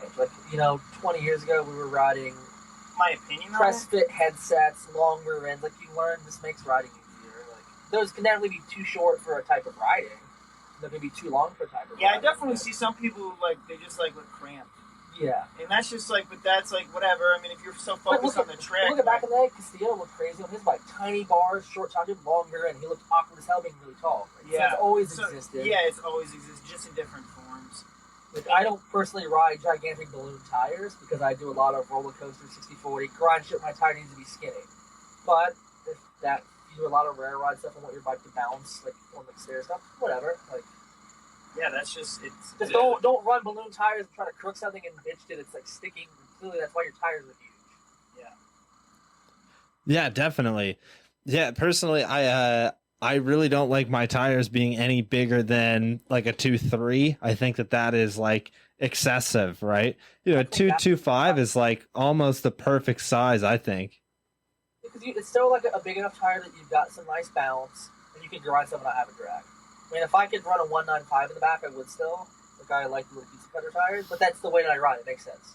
If I were tire riding handrails all the time, I would run bigger tires probably. But that's just knowing the way that you ride and what setup works for you. Oh, definitely. Yeah, and I nerd out and care about that stuff. But I got 2.1 in the back. Yeah, I mean that's on that front and back. Yeah, it's weird, man. I am not very good at tire rides whatsoever. So giant, huge tires don't really make too much sense to me. Like a 2.3 is what I think I'm running right now, and those seem to be fine. Yeah, I don't know. I'm so out of touch. My opinion doesn't matter. Yeah, it's just what works for us. Yeah, I definitely my air pressures went down. Like the first video I was running like 90 to 100. Now I'm like 55. That makes such a big difference with like war ride stuff and riding like bumpy type transition stuff. Dude, But if I ride yes. a skate park, I pump them up rock hard so I can pump. Definitely. Yeah, moving on from that, Harvester Bikes asks, Ryan, I saw you rode Miami. How did you like the street spots? Oh, I love Miami. It's such a it's one of the only cities where it just feels dangerous. I feel Yeah. like if you feel uneasy, no, like the first time I went a few years ago, I loved it. Like it's such a cool city. Like it's a really, really small city too. It's like just very compact. But no, I love Miami. Like I get like Animal would always do trips there every winter. Like I get why it's such a cool fucking city. Seems like security can be a pain in the ass. I almost got maced by a security guard. So we're riding a spot, and he tells me, "Well, we'll leave. It's fine." He like blocks in the van. It's like, "When we're leaving, like what are you doing?" Devin gets on it, pushes the gas pedal, gets him to move, like forces it out of the way. So I'm like, "Fuck you!" I throw water all over him. And he's like, pulls out his mace. He drops the can of mace, trying to mace me. "Oh, you're a fucking clown. Leave me alone." Like. We just drive away laughing at it. It's like, dude, I'm on the sidewalk. You're gonna mace me on the fucking sidewalk? Like, we're leaving. You just fucked up the lawn more driving the golf cart through the yard than we were driving the ledge. Yeah, dude, it's weird when security power trips like that. There's a video of this dude. You guys might have known him, maybe not. Tyler Rizzi. He's a local dude around here. But he in Hamilton, which is only, an hour from where I am, he caused a real fucking stir up at one of the spots because he got into a fight. It's the infamous BMX fight where like these two security guards are trying to take on these like three kids, and it ends up with the security guards having like bloody lips and fucking them heading out of there. But it's hilarious to see like just how much security power trips about stuff. And I don't know if his side of the story is the true side or not, but from what I've gathered, apparently the security guards were just being like, too aggressive, and they were saying they were going to break his arm and stuff, but none of that's caught on the video, of course. Yeah, I mean, we try to just be really nice. Like, because I can come back at 2 o'clock in the morning. There's gonna be nobody here. I'm gonna get what I want done and out. Like I do, like, I'm sorry, I'll go. Not even let them know what I'm riding, what I'm even doing. If I can help, I want to be as nice as possible. Because at this point, like, I know I'm in the wrong. Like I'm trespassing, I'm vandalizing, I'm damaging. Like I'm in the wrong. I'm not even gonna try to argue that I'm in the right. Let's say, no, you just doing the job. I get it. Like we'll leave. It's no big deal. Like I don't want to make a hassle for them or for myself. I'll come back at 2 in the morning when they're not there and get it done. That's when they want to be a dickhead. I may kind of like be kind of an asshole, but even then, like I try not to. Well, man, it's respect, right? That's kind of the thing that I've learned growing up, and like I never really got too into fighting with security guards about anything. I always try and be respectful and say, hey, you caught us, we're leaving, don't worry about it, we won't be back. And then show up, like you said, 2 in the morning. I can light it up, I don't care. Like we'll just do it when it's not going to bother anybody. But the same thing, if they're disrespectful immediately and they're aggressive and rude, and like then I'm gonna give it back to them because they don't deserve respect at that point. They're not respecting you. I was just in St. Louis 2 weekends ago, and Billy had a dude pull a gun on him. Like property owner, like told him to leave. He's like, "Oh, we're leaving." Like, "Fuck you, we're leaving." And Billy was leaving. He went to grab his bag. The dude ran and grabbed his gun, had the finger on the trigger, pointing it at Billy, like chasing after him. Like Billy's running away. Like the GT guys are in town for Chadwick was filming, so he has all the footage. Like the dude's hand is on the trigger. And then like the dude, like Billy, like he goes back in, like puts the gun away, comes back out as like being an asshole. They eventually like shaking his hands, and the dude realized he was being an asshole. But like that was totally unnecessary. Like you did not need to do that. We were leaving. Like they weren't even damaging anything. Yeah, there's nothing acceptable about that gentleman's behavior. Even by what you told me, it's never acceptable. You never draw a firearm unless you're gonna fucking actually use it. Finger on the trigger. Dude was like terrified. That's brandishing a weapon. Yeah. That's enough to like that dude should be fucking in jail. Yeah. That dude should be in fucking jail. Even if that is his property, The fact that you drew it, that's you brandishing. didn't need to do that. Like, Nope, you because did they were not leaving, need they to weren't do being that. aggressive. But like, I mean, that riding street that happens. Like, Yeah, I've seen you. I've been robbed at gunpoint. yeah, I've all had this shit. guns. Yeah. But usually I realize if I haven't been shot the first 15 seconds, I'm not going to get shot. Yeah. I don't want to get pistol whipped. That would really suck. But like after that amount of time, they've thought about it. They realize we're not real harm. Yeah. Like I had someone pull a gun in Atlanta. I had a blue flannel with a big beard at the time, and I guess the other people stayed in the car. They watched the guy tuck the pistol right down to us. He yelled down yelling some gang shit. I think he thought we were a gang. Once he got closer, he realized we had bikes. He put the gun away and walked away. But I mean, it happens. Like it sucks. Usually I realize it's a gun after it's diffused, so the adrenaline can't even kick in yet. And that's also better too because Yeah. you're not reacting in any certain way. You're just being very calm and almost it diffuses itself because Yeah. they're like expecting some sort of reaction it's like, and you're just like, oh no man, we're just riding. Like, I'm just dumb. I don't realize you got a gun pulled. Yeah. I'm fucking blind with my glasses on, so I don't even realize it. But yeah, I mean that I'm afraid now with the standard gun laws in Ohio and all this, it's only a matter of time. I watched a clip on Instagram of some dude pulling a gun out on a that skater. dude is like, so fucking insane. If that happened to us, that dude's dead. Yeah, That like, dude, that Tesla's fucking dead. what's gonna happen when they do that when someone has a gun? And you just let him like you did that if you are. If that was a situation where like justifiably you're filming, he's riding, and if I'm armed and if somebody came out with a gun like that, I legally have the right in Ohio to kill that and dude that's who fucking drew an arm terrifying that can happen. on you. Yeah. I mean, that's the reality. But America's that's- fucking yeah, wild, I mean, dude. that's the future of street riding. So Yeah. Make sure your cameras are all bright orange so you don't fuck it. Because Ty Morrow has that story where the cop, Tony Ennis told me that story where like he almost got shot over the camera. they thought it was a gun. They thought the camera was a fucking gun, which is like, yo, it's a fucking Yeah. camera. But cops are ready to fucking murder anyone at any time for any reason. You get your wallet out, they just kill you. Put your hands up, they fucking kill you. So, You didn't throw it quick enough. yeah, exactly. And that's cops, dude, let alone citizens. And a citizen who thinks he's justified knowing, oh, this is the law, I can protect myself. I'm threatened. Like, I Yeah, do and they this. can make up whatever the fuck Yeah. they want. Yeah. And Especially it's like, at least. and they may go to prison, but you're dead. Yeah, exactly. Like, it doesn't justify it. yeah, that's man. the reality of it. But, I mean, that's street riding in the future. Like, it sucks. But what can you do about it? Yeah. Yeah, Like it's Texas, they can do that too. They can just kill you for being on the property if they want. it's pretty wild, man, especially being a Canadian, right? And like, I'm not going to sit here and say that we don't have gun violence. We absolutely do. There's people that get shot in my city all the time. It's a common occurrence. There's like constantly, cops going and dealing with that kind of shit. And it's not like they don't exist here, they definitely do.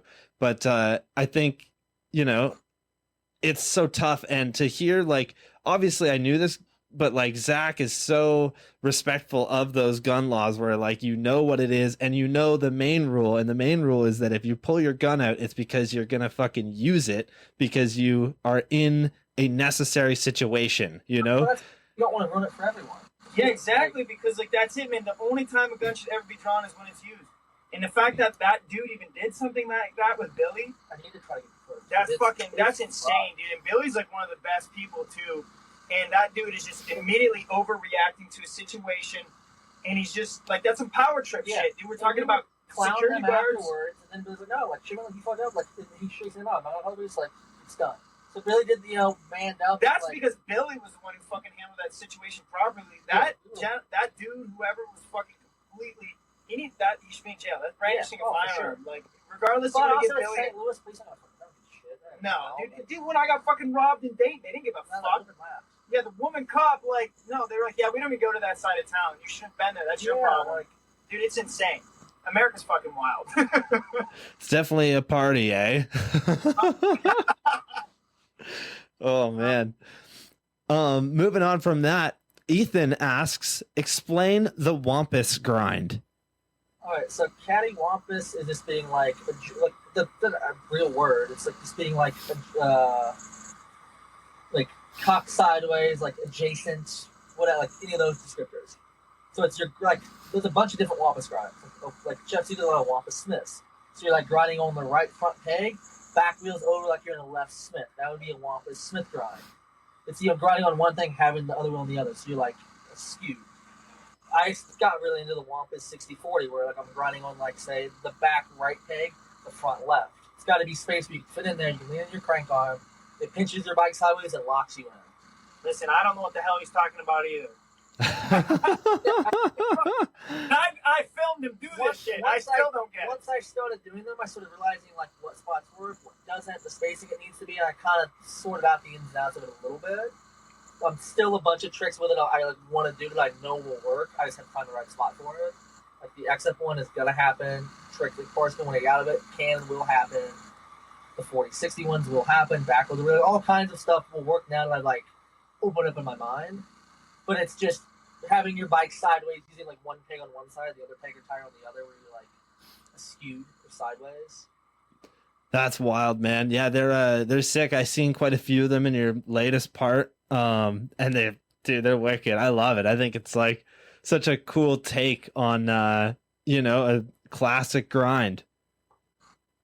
Yeah, at first I was weirded about taking the peg off, but like I don't care at this point. Like, and I cut my axle down even on the one trip to do more so it wouldn't drag the ledge. Like, I will. I cut that shit with the grinder. Yeah, I will get into something and obsess over it, and like, but it's like it's a way to push my riding and progress more, and not feel like I'm just stair counting. Yeah, BDDs. Definitely.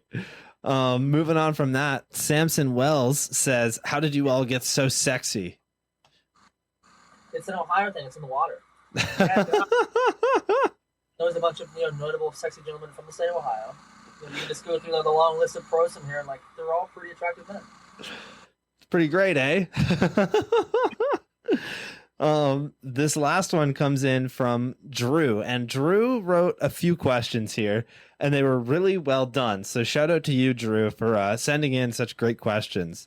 So he says, correct me if I'm wrong, but I'm pretty sure Howard, Gerber, and Bo are all in the 30 plus club. What are some of the tips that you guys have for older BMXers who are trying to balance the increased responsibilities of an adult life while still stacking clips and progressing their riding? Bills, relationships, careers, general social pressure to move on, and soreness from the aging body. It all seems to add up over time, making the teenage pastime much harder to sustain. That's a really good question. No, I was blown away. Like, wow. Me, like, I got sober 7 years ago. That was the big thing. Like, you just, when you're going to pile out, you party a lot. Like, when you're younger, you can pound things hard. Like, thankfully, like, I quit before it really caught up to me. Like, I wasn't really getting hangovers. I never got in trouble. I wasn't getting in fights. I wasn't feeling like shit. I just realized, okay, I did this. Time to stop, and stopped. That gave me so much more motivation to want to ride, to, push myself. It's, taking care of your body. Like, eating a little bit healthier. Yoga rehabbed my back when I blew that out. It's part of it, too, is just, like, having priorities. Like, if you want to do, like, with a girl, do relationship stuff, like, let that be that's own thing. Don't try to combine the two. Like, this weekend, go do that. Don't try to merge the two. Like, have that balance. Realize, like, that is important to have that balance. Yeah, and then when you do ride, like, make it worth it. If you only have a day a week to ride, then if you just need to go to the skate park and power hour an hour of riding, then do it. Or if, if you're going to go ride straight and that's your only window to get that clip, then you have to just get in the mindset that this is the time I have to do it. Dude, yeah, there's so many clips in Us Them where I probably haven't ridden in a month. And we're like, all right, yeah, you want to bank off this wall into that handrail? And you're like, well, yeah, I'm feeling good today. Fuck it. My advice, well, I mean, I never drank. If anybody wants to know a story about why I don't drink alcohol, that's a pretty fucking great story. Great story. It's really fucked up. About bestiality. It's fucked up. Maybe I'll tell that story someday. You want a podcast, one that gets you some viral clicks? I mean, that story is fucking insane. Dude, let's hear it now. Like, you fucking brought it up. I gotta hear it. I mean, it's bad. Get her name too. I'm not giving her name. I'm changing the names of the individuals involved because that's just weird. It's just weird. All right, I'm gonna move closer because this is personal.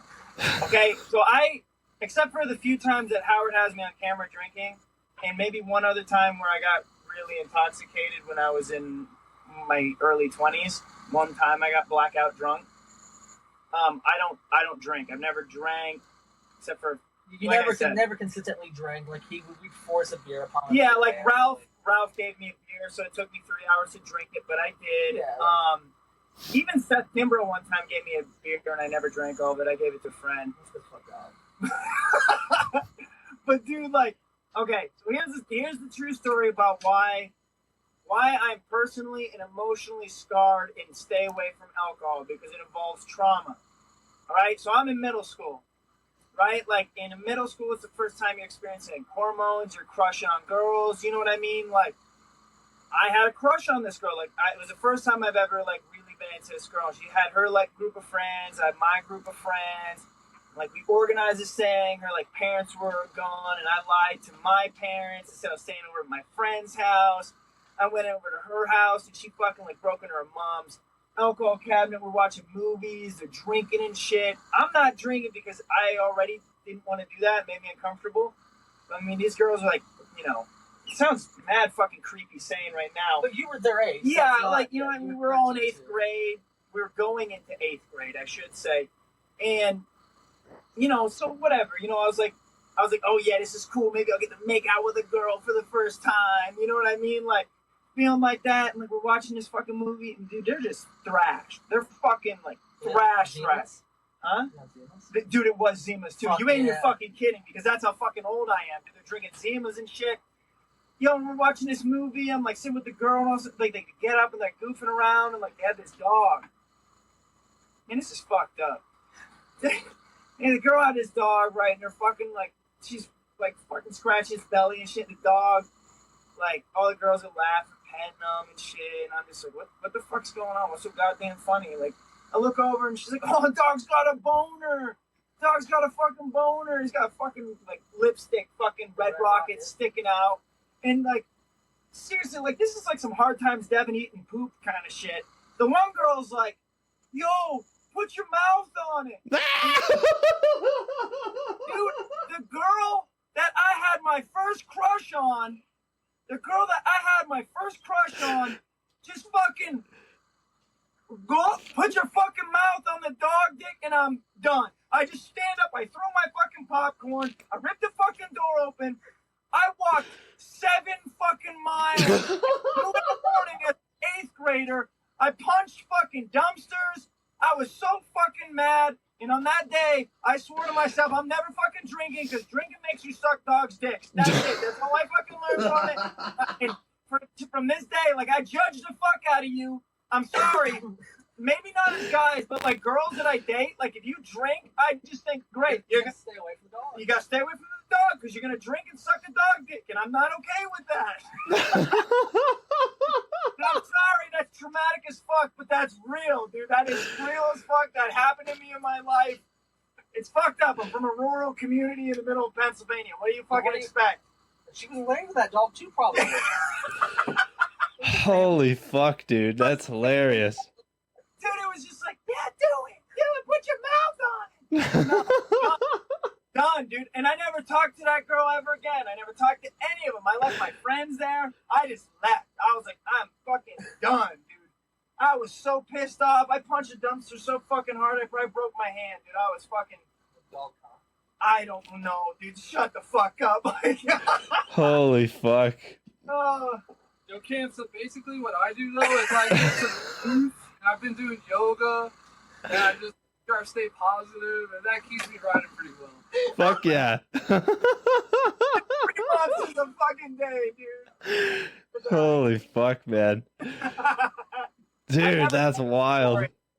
I've only told that story to my friends, so you're the first person I've ever told that to, and it's gonna be public now. But yeah, It needs dude. an illustration of it happening. No, it doesn't, because it's already in my fucking mind. I know the setup of the living room.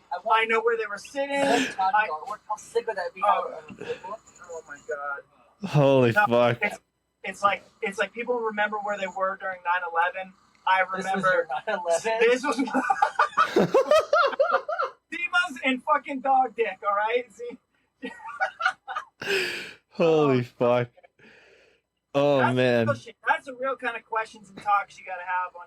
I don't know how we went from Drew sending in a fucking thing about like good question. a really good question. How do you guys stay fit to talking about an 8th grade trauma that I'm still unpacking?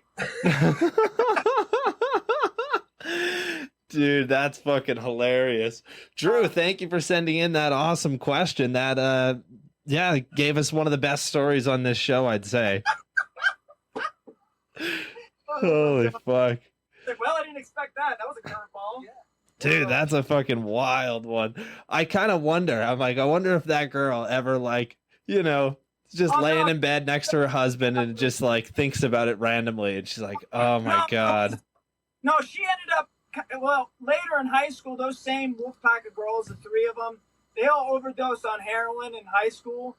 One of them died. The girl that I had a crush on, she lived. She dropped out of school, ended up getting her GED, and now she's an RN and she's got kids and she's happy. But when I go to my hometown and occasionally run into her at the local Sheets, and I see her and we like make eye contact, like I just see the fucking like a dog dick, and I just like have to leave. It just never goes away. It's permanent. And she knows. She knows when she looks at me that I remember that, because it was just like. She got a Zima, but not that many Zimas. Yeah, she had that. Holy fuck. That's wild. And I told you, America's fucked up, man. America's wild as fuck. It's just And I was one like, big fucking party by the sounds of it. Yeah, Zimas and dog cock and guns. Yeah, Holy fuck. And the best part is that girl that sucked a fucking dog's dick has the same, her vote counts just as much as yours. Thank God I don't vote. Yeah, not to bring politics into this, but Yeah. she might not be able to. She might be a felon. Who knows? I have no idea. I feel like that is some politics. Yeah. Felonious. Holy fuck. Oh, fuck Felonious yeah. bestiality. Yeah, suck a dog. It's like some fucking Wesley Willis, right? Remember, it's suck a cheetah's dick. Yeah. Oh my fucking god, dude. So Drew has another great question here, and this ties back to when we were talking about spot mods. So he says, I've seen you guys put what I consider some serious work on spots, cutting rails, paving runways, etc. At what point does, if any, does a spot mod go too far? When you do so much and it falls apart, I guess. I don't know. Well, if you just straight up, like, I don't know about necessary, like, okay. Breaks. Wasn't it like something like No, too far. tap cons on that railway couldn't get it to even hold? Like No, I think it means too far as, like, to me, I took that question as, like, too far as in, like, when it's not real. But it's like I'm making a video. Turn it into like a DIY spot. Yeah, when it's like a full, like, we want to be fine too, though. Like, we want to put that rail in at the banks in Columbus, and if I weld that into a 60/40 rail, and then we, you know what I mean, that might be a little too far, because it's not natural. It's one thing to find something in its natural state and to repair it or to do work so it's rideable. It's a whole nother thing, I do believe, if you're just fully fabricating a spot. But if you are making a movie for entertainment purposes, that's the idea. It's like I'm giving the fin rod, and it's street riding. It's illegal. Like, it's not a skate park. It was made ride. I mean, it's made ride. Who cares? yeah, Like, I'm making a video that's supposed to be entertaining, and like I want to do tricks. Like, yeah, and it's not BMX isn't that serious. Josh Hyatt was like bringing ramps around. Yeah, it's fucking awesome. Yeah, the Osiris ramp. Yeah, like. Yeah. I'm not gonna like defend it and say, "Oh, this is the most hardcore street rail of all time," but like, it'd be weird to say that about anything, anyways. I can't believe I told that story. Holy fuck. Yeah, no, I agree. I think, you know, as far as you can take it, really, like, personally, I love DIY spots. There's awesome DIY parks, right? And in my opinion, if you're gonna film at a skate park and you're gonna put it in a full-length video, it should be done at a DIY park, if anything, right? But a really crazy skate park trick, then like I don't care. Like I want to see Morgan Wade film a video part of all skate parks. That's the same with Gary Young. Like, they kill it. I want to like, if that fits your riding and that's the tool you need to ride at your best, then like, do it. hell yeah. Because I may not, like, I don't want to go like ride a flat ledge at a skate park and use it. Like, No, not at all. if it does a crazy trick, then like, depending on what it looks like, I might be into it. Rooftop did the double peg backflip, backing forward.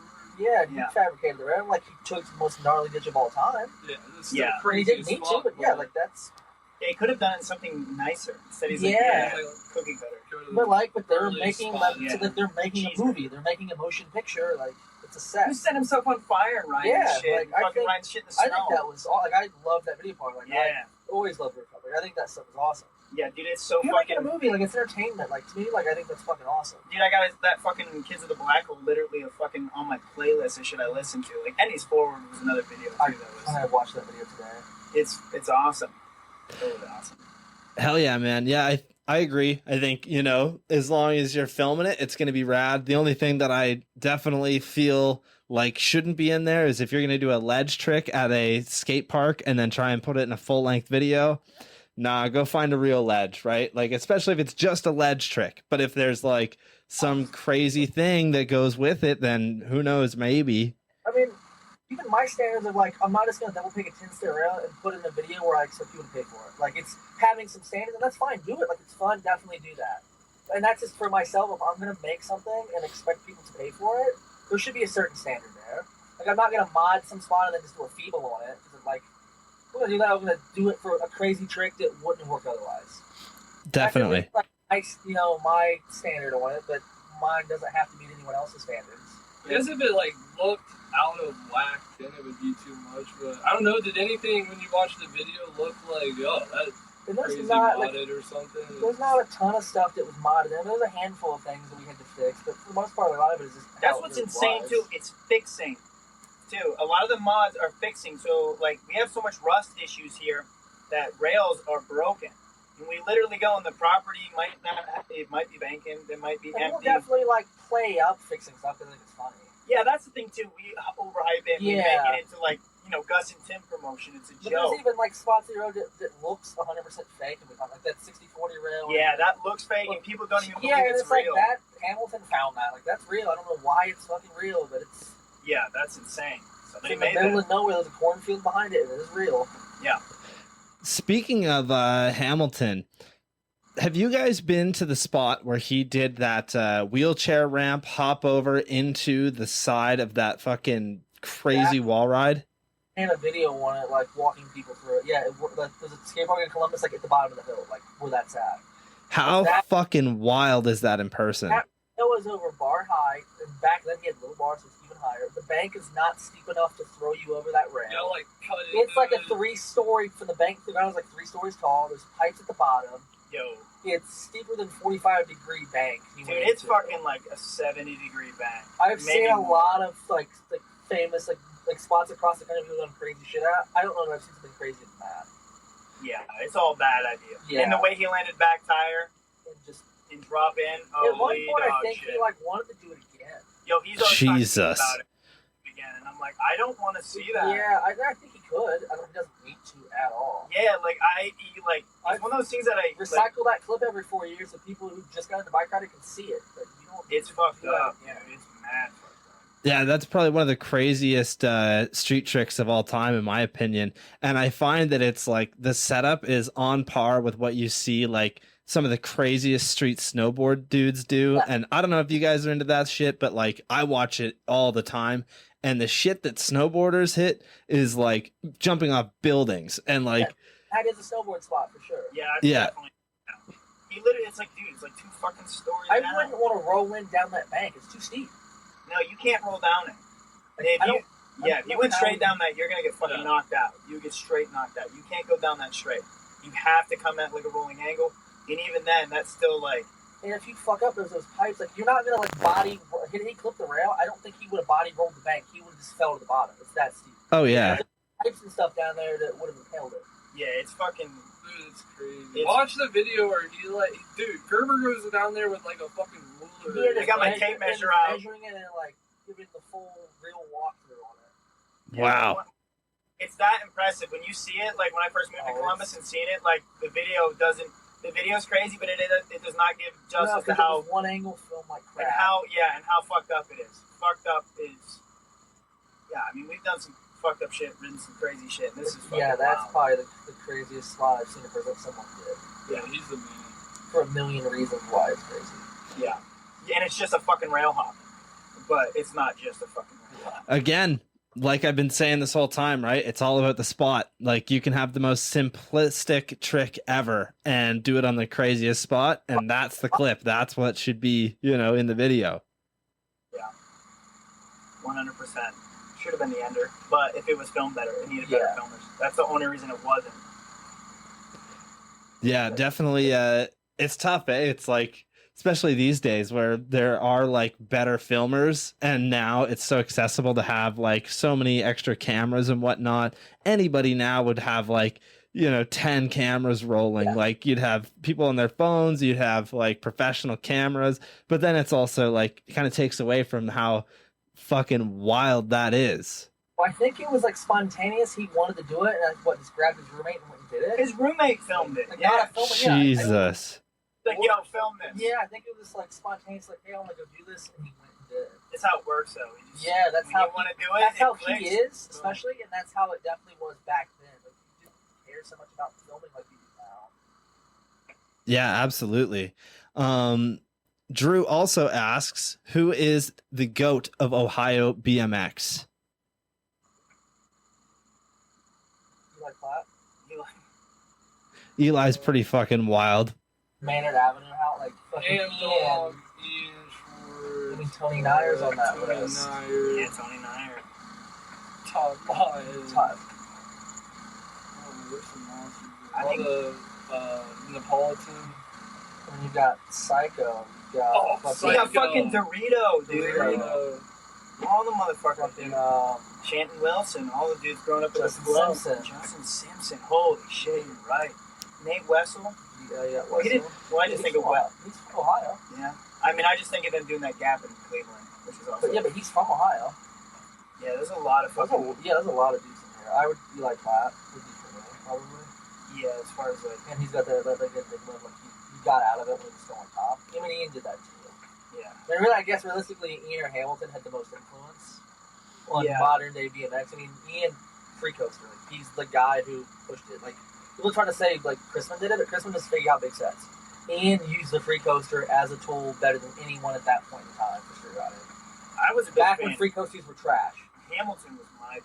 Like, I had a signature he- frame, just him jumping shit. Yeah, I mean and, the like, wall rides, the way he looked at spots, like those were the guys that like changed BMX Yeah, they made big. in an actual like measurable way. Absolutely. Yeah, it's wild to hear all those names, man, and think that it came out of just one place, and it's very clear there's something in the water in Ohio, right? There's just so many good riders there, all around riders, street riders, park riders. We're probably Nick forgetting so Nick many. Bruce is Yeah. from Ohio too. Nick Bruce, dude. Nick Bruce, and then But you can't not have him on that list. Yeah, he's a motherfucking Olympian. Yeah, dude. like Samson Wells. I mean, Samson Wells. the most Samson, attractive man in BMX. the most attractive man coming out of Ohio. He actually might be. Gentleman. He's the new goat. Yes. There's the old goats who He's a fucking goat got. with like a manicured beard and like a slick back, like Yes. an elegant goat. Yeah, he's like the fucking salt No, bag. he's a William goat, not a Billy He's a goat. William goat. That's hilarious. Oh, dude, Samson's the best. Colson. Yeah, we forgot about him. We can't ever forget about Colson. Oh, You know? Colson's becoming a goat. Yeah, and fucking all the other dudes. Like, they're all the new kids. Even Shout out to Yeah. and Shay. And who else? Even the Yeah, that's all from Ohio. Dude, there's That so whole many project, Ohio, that's like- all Ohio shit. It's fucking insane. It's a bunch of new kids from Cleveland, like putting like Cleveland street riding on. 9th Street, the DIY there, Yeah. all the kids coming out of there. Like, Why is there so much shit coming out of Gage- Ohio? That's Gage kinda Sharp, crazy. like all of those kids coming out, kids that like Rays have created that. Yeah, 9th it's Street because of brand. having so many good indoor skate parks for so long that bred Yeah, bike dude. control. And like Zenon and all those dudes, dude. There's so many. And there's so many much for how small the talent. city is. There's so many major cities. Like, that has to be why. There's a lot of dudes that When came you start from thinking here. about it, it's pretty fucked up, Yeah. actually. Holy shit. Like a lot of people. And I mean, even companies are coming out of here. DK. We had fucking, Huffy was from here. yeah, dude, a lot of companies came from here as well. It's pretty insane. A lot of What was dudes that? passed through from What was Christmas Dave Classic. Jacobs? That's the dude too. Dave J- yeah, What he's was his from Ohio. name? My creation. My creation, dude. Dude, yeah, that's fucked. Never really thought about it. I was telling you. Steve Cuesta, shout out to the original Section 8 gang. All those dudes. BJ Grutza. Is he from Ohio or from here? No, BJ, he was, I mean, the only place I ever seen him was fucking, he was Yeah, Section 8 I dude. just I have no idea. But all those guys, like you said, the Neapolitans, so fucking Anthony and Ronnie, Craig Mast. Jesus Christ. Yeah, there's a lot from Ohio. Yeah, it's fucking insane. God damn, man, that is fucking wild. I'm like, a lot of people that I didn't even know from Ohio. Dude, Aaron Bostrom. Aaron Bostrom, holy Ooh. fuck, how can we forget about him, dude? Yeah. Dude, there's so many fucking people. Holy fuck. Ohio holds it down. Dude, what was Was that Ty dude's Cyrus name? from Ohio? Erie. There was a guy who rode for like Profile back in the day. He was on like one of the mega tours. I think it was Chad or something. Oh, Chad Moore. I think he was he lived in Florida. What about He might have been. What about the dude from Cincinnati, Chad, who did like the pedal grind and the main? Chad Ring? Chad Yes. Ring. Yes. He might be the GOAT, dude. That Chad gap Ring, to that check guardrail. that So you want motherfucker to check the one? I think it's on YouTube. It's a Chad Ring My Creation video. He does this gap to pedal ice in this guardrail hop to handrail. It is one of the most fuck things. That's on par with the Hamilton rail hop. Like that might be crazier. Yeah. If not, they're like equal. No. Damn. Yeah, I'll find that clip and put that in there. Oh, it's like you'd be like, holy shit. Yeah, it's fun. And he filmed it years before the video came out. Like, yeah. it's an old clip that he just did, and he didn't do it first try. When you see it, like, oh my god, like the spot in person, it's blind, there's no run. No, it's so yeah. bad idea, dude. It's I love fucking- showing people spot. Yeah, like you showed it to me and you're like, he did what? You can Yeah. take a tour, just be like, you did this, Yeah, this, it's all and it's like- just like, yeah. what the fuck? It's all fucked, dude. It's so mentally Yeah, I ill. used to party with that dude in Cincinnati. He turned into Dean Ring when he was drunk, Dean Ring. and some fucking jalapeno cheese. Oof. God damn. Yeah, Ohio. That's the world.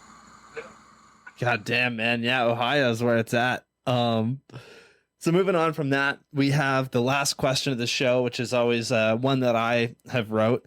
So this one is, as a crew who has always put out awesome full-length videos, what are some words of wisdom from each of you to other crews out there that need the motivation to do the same? Put the work in, it's worth it. Yeah, Like, it's getting to do that premiere and having all your hard work come together and having everyone there to see it. Like, that's the best. Like, even when it sucks, it's a pain in the ass, follow it through. yeah. The concepts. It's not worth like so many people online. They want that instant gratification of like something they just did. And we all No, want that. But multiply it. Because if you make a video, you save and you save and you save and you save, and then you have all this shit. And then when you want the instant gratification, you can release a clip or release a photo. Yeah, you can get all that angle. from it, but it's like everything put together with music, edited, like it lets it be way more impactful. Like Yeah, it's like a band, like you put out a single, you do an album. You want that album, you want that collection of your best work. Like, yeah. it Don't means be a so one-hit much- wonder. Yeah, it means so much more. And like, fucking, like, don't, if you have a weird off the wall idea, do it. Like, as long if your friends are hyped on it, that's all that matters. Yeah, that's Like, what's true too. Is I've it tried to stamps make your sure that life. if my friends like it and they're into it, then like to me that's number one. I like having people to hit me up about like all the videos I made, like hype on them. Like, yeah, that's awesome. I love that. But knowing that my friends that are into like that are adjacent to it, that they fuck with it and they genuinely like it, that means the most. Yeah, I mean that's just But like basic. the day, like it's and then like 10 years down the road, you have something to show for it. If you rode BMX when you were a kid for a little while, you have this to show it. Hey, this is what I show your kids, show whomever. Like you have that there. Like, oh, this is what I did with my life. Yeah, and you can show your employers, Yeah, or whatever. your Like your it's friends, your family, and it's even if you just make a awesome. video, you spend a year making it, and you make 50 copies and give them away. Like that's so fucking awesome. yeah. And like people should do it. It's a lot of work and it sucks, but it's rewarding at the end of it. Yeah, that's what matters the most. Delayed gratification. Yeah, and I is like greater doing than things the instant hard way. I like the process, and not everyone likes that, and that's fine. But I think like everyone who should maybe do it once. Yeah, it's like making a cake, dude. You can put all those things together in the tray and then be like, yeah, it's a cake. But it's way better if you like wait and bake it, Yeah. and it comes out, and you put frosting on it, and you put candles. That's way more than just fucking eating some eggs and sugar. Yeah, absolutely. Yeah, I think those are really, really good points. Bo, do you have anything to add to that? I completely forget the question. And this was your first real video part, right? Like you actually took time to film for it, so that's cool. Yeah, I didn't even need any motivation. I'm just pumped. I had the opportunity to have someone that's been killing making videos. And that helps for the culture of BMX. Like I think now when we were kids, it was a big deal when you got your first bike. Like that was your freedom to escape the neighborhood. Go You hit- ride something new. You hit that's it, a well, big not even one. that. Like you hit a curb, and it's like, oh, this is fun. I like BMX. now, because of kids have so many things going on in their lives, you can use your cell phone, you can Uber to your friend's house. You can talk to all your friends in Call of Duty. You don't need to hang out. Like, the culture of BMX is what makes it cool. Like, you need those videos. That's what perpetuates the culture. Like, that'll make BMX look fucking cool. Like, all these guys are hanging out together. They look cool. There's cool music. Like, this just look like this is something I want to be a part of. Like, that's for the culture of it. BMX as a whole needs stuff like that. Dude, otherwise, the kids aren't buying bikes. It's not that escape around the neighborhood like it used to be. Like, you need the culture of stuff like the videos to make it look cool for kids to see, oh, this looks cool. I want to do this. I want to be a part of this. Dude, and a lot of stories, that's the big thing as you get older, too. It really makes something of your life where you have all these stories. Like, times where you were just talking with your friends, hanging out behind an abandoned Kmart. Or some of the best times I've had. Yeah. You know, and there's things like that that will come from this, that only later will you realize and perceive how awesome and how impactful they were on your life. Making the video is just an excuse to gain all that. Yeah, exactly. It's just the excuse. It's kind of like, hey, look at this, but there's a lot more behind that. That's the most important. And all the friends you make. Yeah. People you see, the shit you see. Meet new people. Dude, and just being able to, like, the way you socialize, and, like, you're going to learn how to deal with cops, homeless people with knives, people with guns, like, angry property owners, pastors, like, citizens, dead bodies, heroin addicts, like insane shit. You learn scheduling. You learn so many real life skills making a video too. Yeah, how to talk. You learn literally real life skills. That's what the fuck we're doing. Modding spots, we're pouring concrete, welding rails, fucking like real life skills. The work ethic, seeing something through, like time management, of like saving a deadline, learning how to make things on CAD and make little parts for your friends. Like the shit that comes from it. That's more than just. Yo, I filmed a clip. Dude, you go to the skate park, you rode, you film the crazy clip, you put it on Instagram. Like, it's the community and the fellowship you gain with doing a project like that.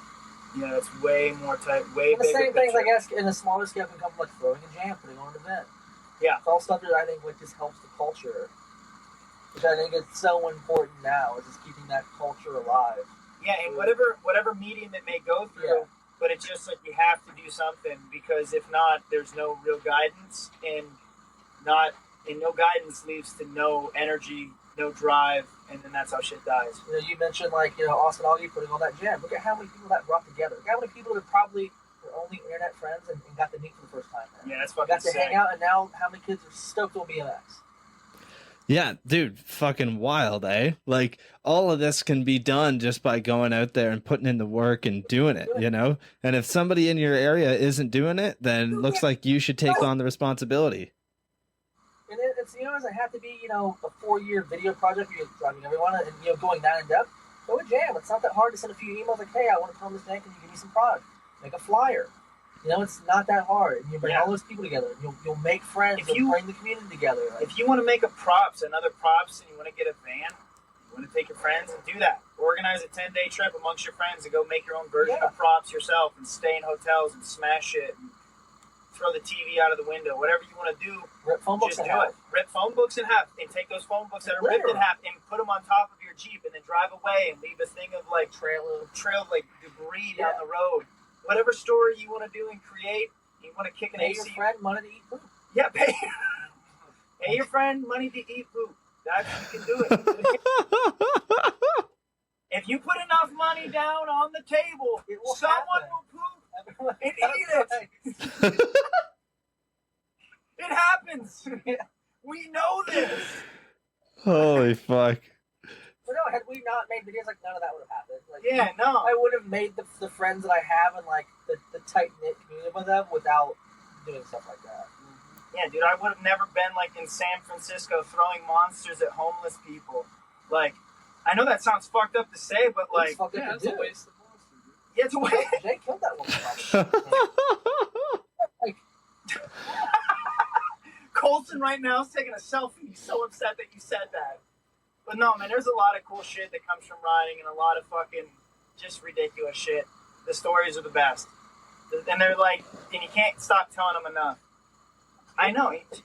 Colson's an attractive man. He is. Yes, he's a good-looking dude. And I'm also sorry, Jake, for all those years of misguided advice and feeding you all those gummy candies and vodka and having you throw up and Howard then throw up on you. But see, that kind of shit, man. There's so many fucking inside stories. Dude, Jesus My Christ, rider, you guys dude. were fucking We were destroyed. fucked before we left Brooklyn. He was We got fucking down throwing up. vodka. It looked like he's puking predator blood, dude. It was fucking and then your ass was unconscious the whole time. He finally lays down, and then you just threw up on the side of his head. Like, it was the fucking greatest thing ever, dude. That was so fucked up. Marshall, I almost beat Marshall's ass. We were fucking yelling at each other and They shit. tried to hate on Special. Oh, But you gain all those fucked up funny stories from doing shit like this. If you're just at the skate park filming by yourself, you don't get that. Make a video to have an excuse to have a bunch of best friends to do cool shit. yeah. It doesn't matter about the tricks, man. It matters about the The video stories. could suck. Who cares? But you know the stories behind it, and you had a good time. That's all that matters. Yeah, that's it. Oh, Even- definitely. And if people don't like it, fuck them. Right. As long as you like it, that's all fucking matters. Have some confidence in your shit. Your friends are the best. That's all matters.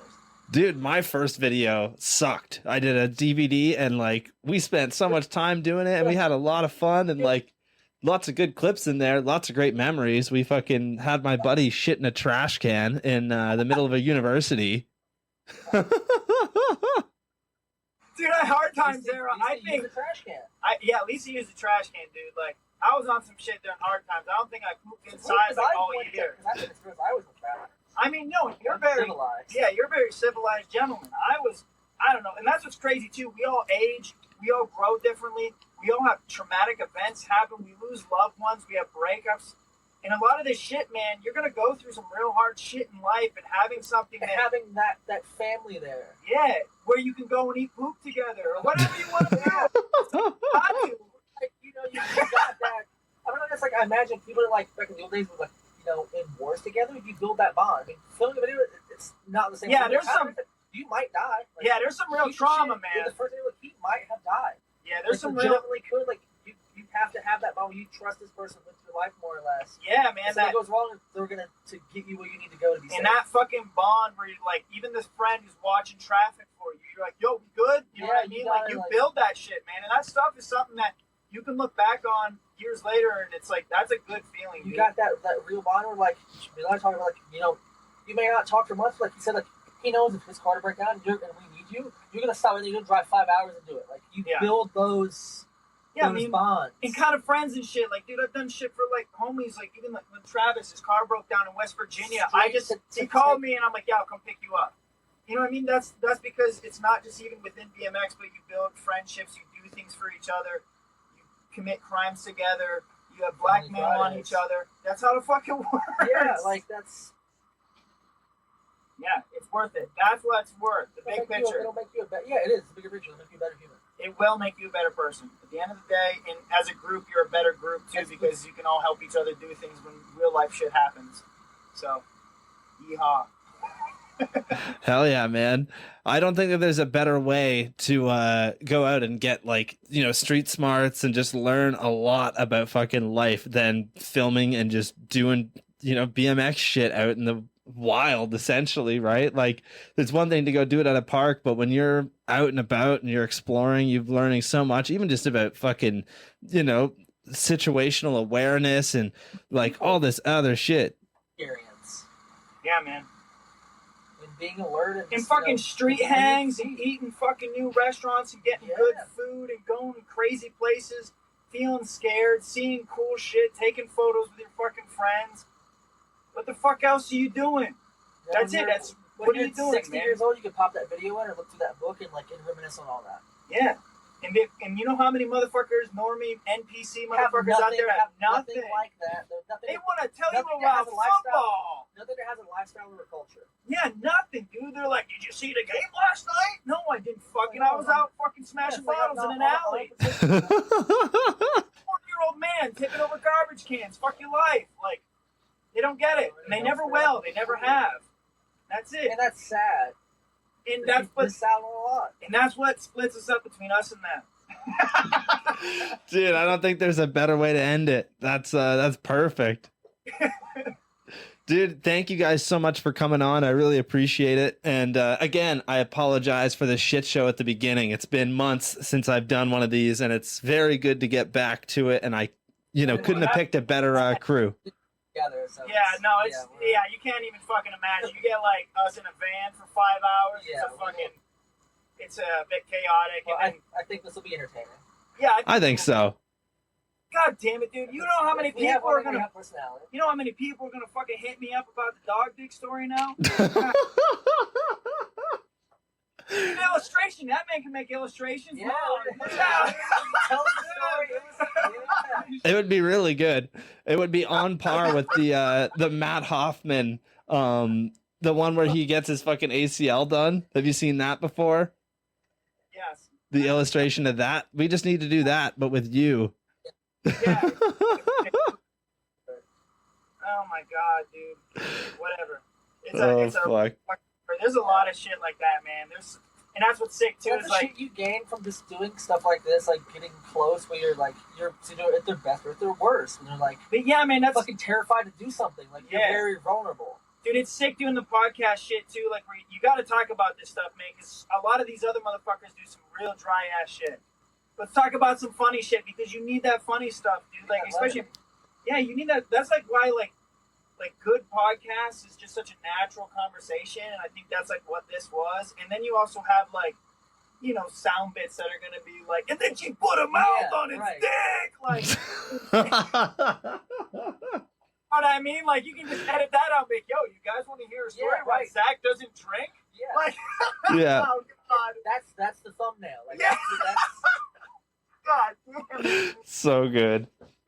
You stand up, yeah. We're gonna do an interview about their recent video. Next thing you know, she was sucking a dog's dick, dude. Like, oh my god. matters. Yeah, that's what's real, dude. Personality Stories, matters. man. Yeah. People think I'm already fucking mentally ill. They're like, oh, no wonder he's all fucked up, dude. You see that shit? That would have fucked me up too. My crush sucking a He's dog. gonna apologize. Yes. He knows. These No- dudes like, man, no I didn't. vegan. He's damn. I get you. No wonder he says so much stupid shit on the internet. Yeah. Would have fucked me up too. Dude, well, that's the thing, right? It's like you're in 8th grade. You're supposed to see your crush kiss someone else and be upset about it. But no, she's sucking a dog's dick. That was a Fido, dude. I didn't want a dog near me for the next 10 years. I was like, fuck dogs. Give me a cat. Oh, fuck. Dude, that's wild. But yeah, thank you guys so much for coming on. I always give the last little bit to you guys. If there's anybody you want to shout out, anything you guys want to promote at all. What the hell is Samson Wells? Follow him at Samson Wells on Instagram. Yeah, Paul Most Sampson. handsome man. Most handsome Samson. I would like to thank anybody that let me crash on their floor Yeah. during the filming of this. Fucking Ethan. Govan is like a brother. Govan. Govan is the best. Govan is the best. He needs an interview himself. Yes. John Govan G. Yeah. Dan Conway. Fucking. There's a lot of people. Yeah, we met a lot Yeah. of people. And thanks to anybody who's like purchased People it. that I've known and hyped forever on that I it. finally got to like I've been friends for over 15 years and Billy. finally got to do a Billy. video part together. Yeah. And that meant a lot to me to get to like do that and like film him and make this awesome video part. Fucking for Govan's sure. the best. Oh, man. Too. Yeah. Yeah, Except, Jasper. yeah. That's wicked. I'll have the link in the description of where you can buy the digital download, the physical copy that comes with the zine and everything else. Make sure you guys go and check out the new Us Them video. It's incredible. Support these guys. They're absolutely killing it. And don't drink too much Zima. Yeah. Kids out there. Make sure the dog is of age. Make sure. Yeah, I don't know if the dog consented. Yeah, make sure. Yeah. I wonder how old that dog is in dog years, and if it like, is there going to be a he had weird? bonus, so he probably liked it. You know, like you can't disprove that he didn't like it. You know, he wasn't in pain. He was, his little leg was kicking. Well, I mean, was the dog a pedophile? Is what I want to know. Maybe. How old was he in dog He years? was underage. Yeah. The what dog age was took the dog? advantage Yes. of her. Statutory bestiality. There's your fucking handle for the fucking video name. Jesus Christ. Sick dude. hand name. That What is a dog was? I don't know. It was like a little Shih Tzu Terrier mix. Oh man, that's fucking hilarious. Oh man. Alrighty, guys, I'm gonna let you go. Thank you guys so All right, much for dude. coming on. Thank you, man. Of course, we'll talk soon. Yeah. Hit me up when you get the link and everything, dude. Of course. Yeah. And for everybody at home, thank you for making it this far, and we'll see you in the next one. Peace. Later, guys.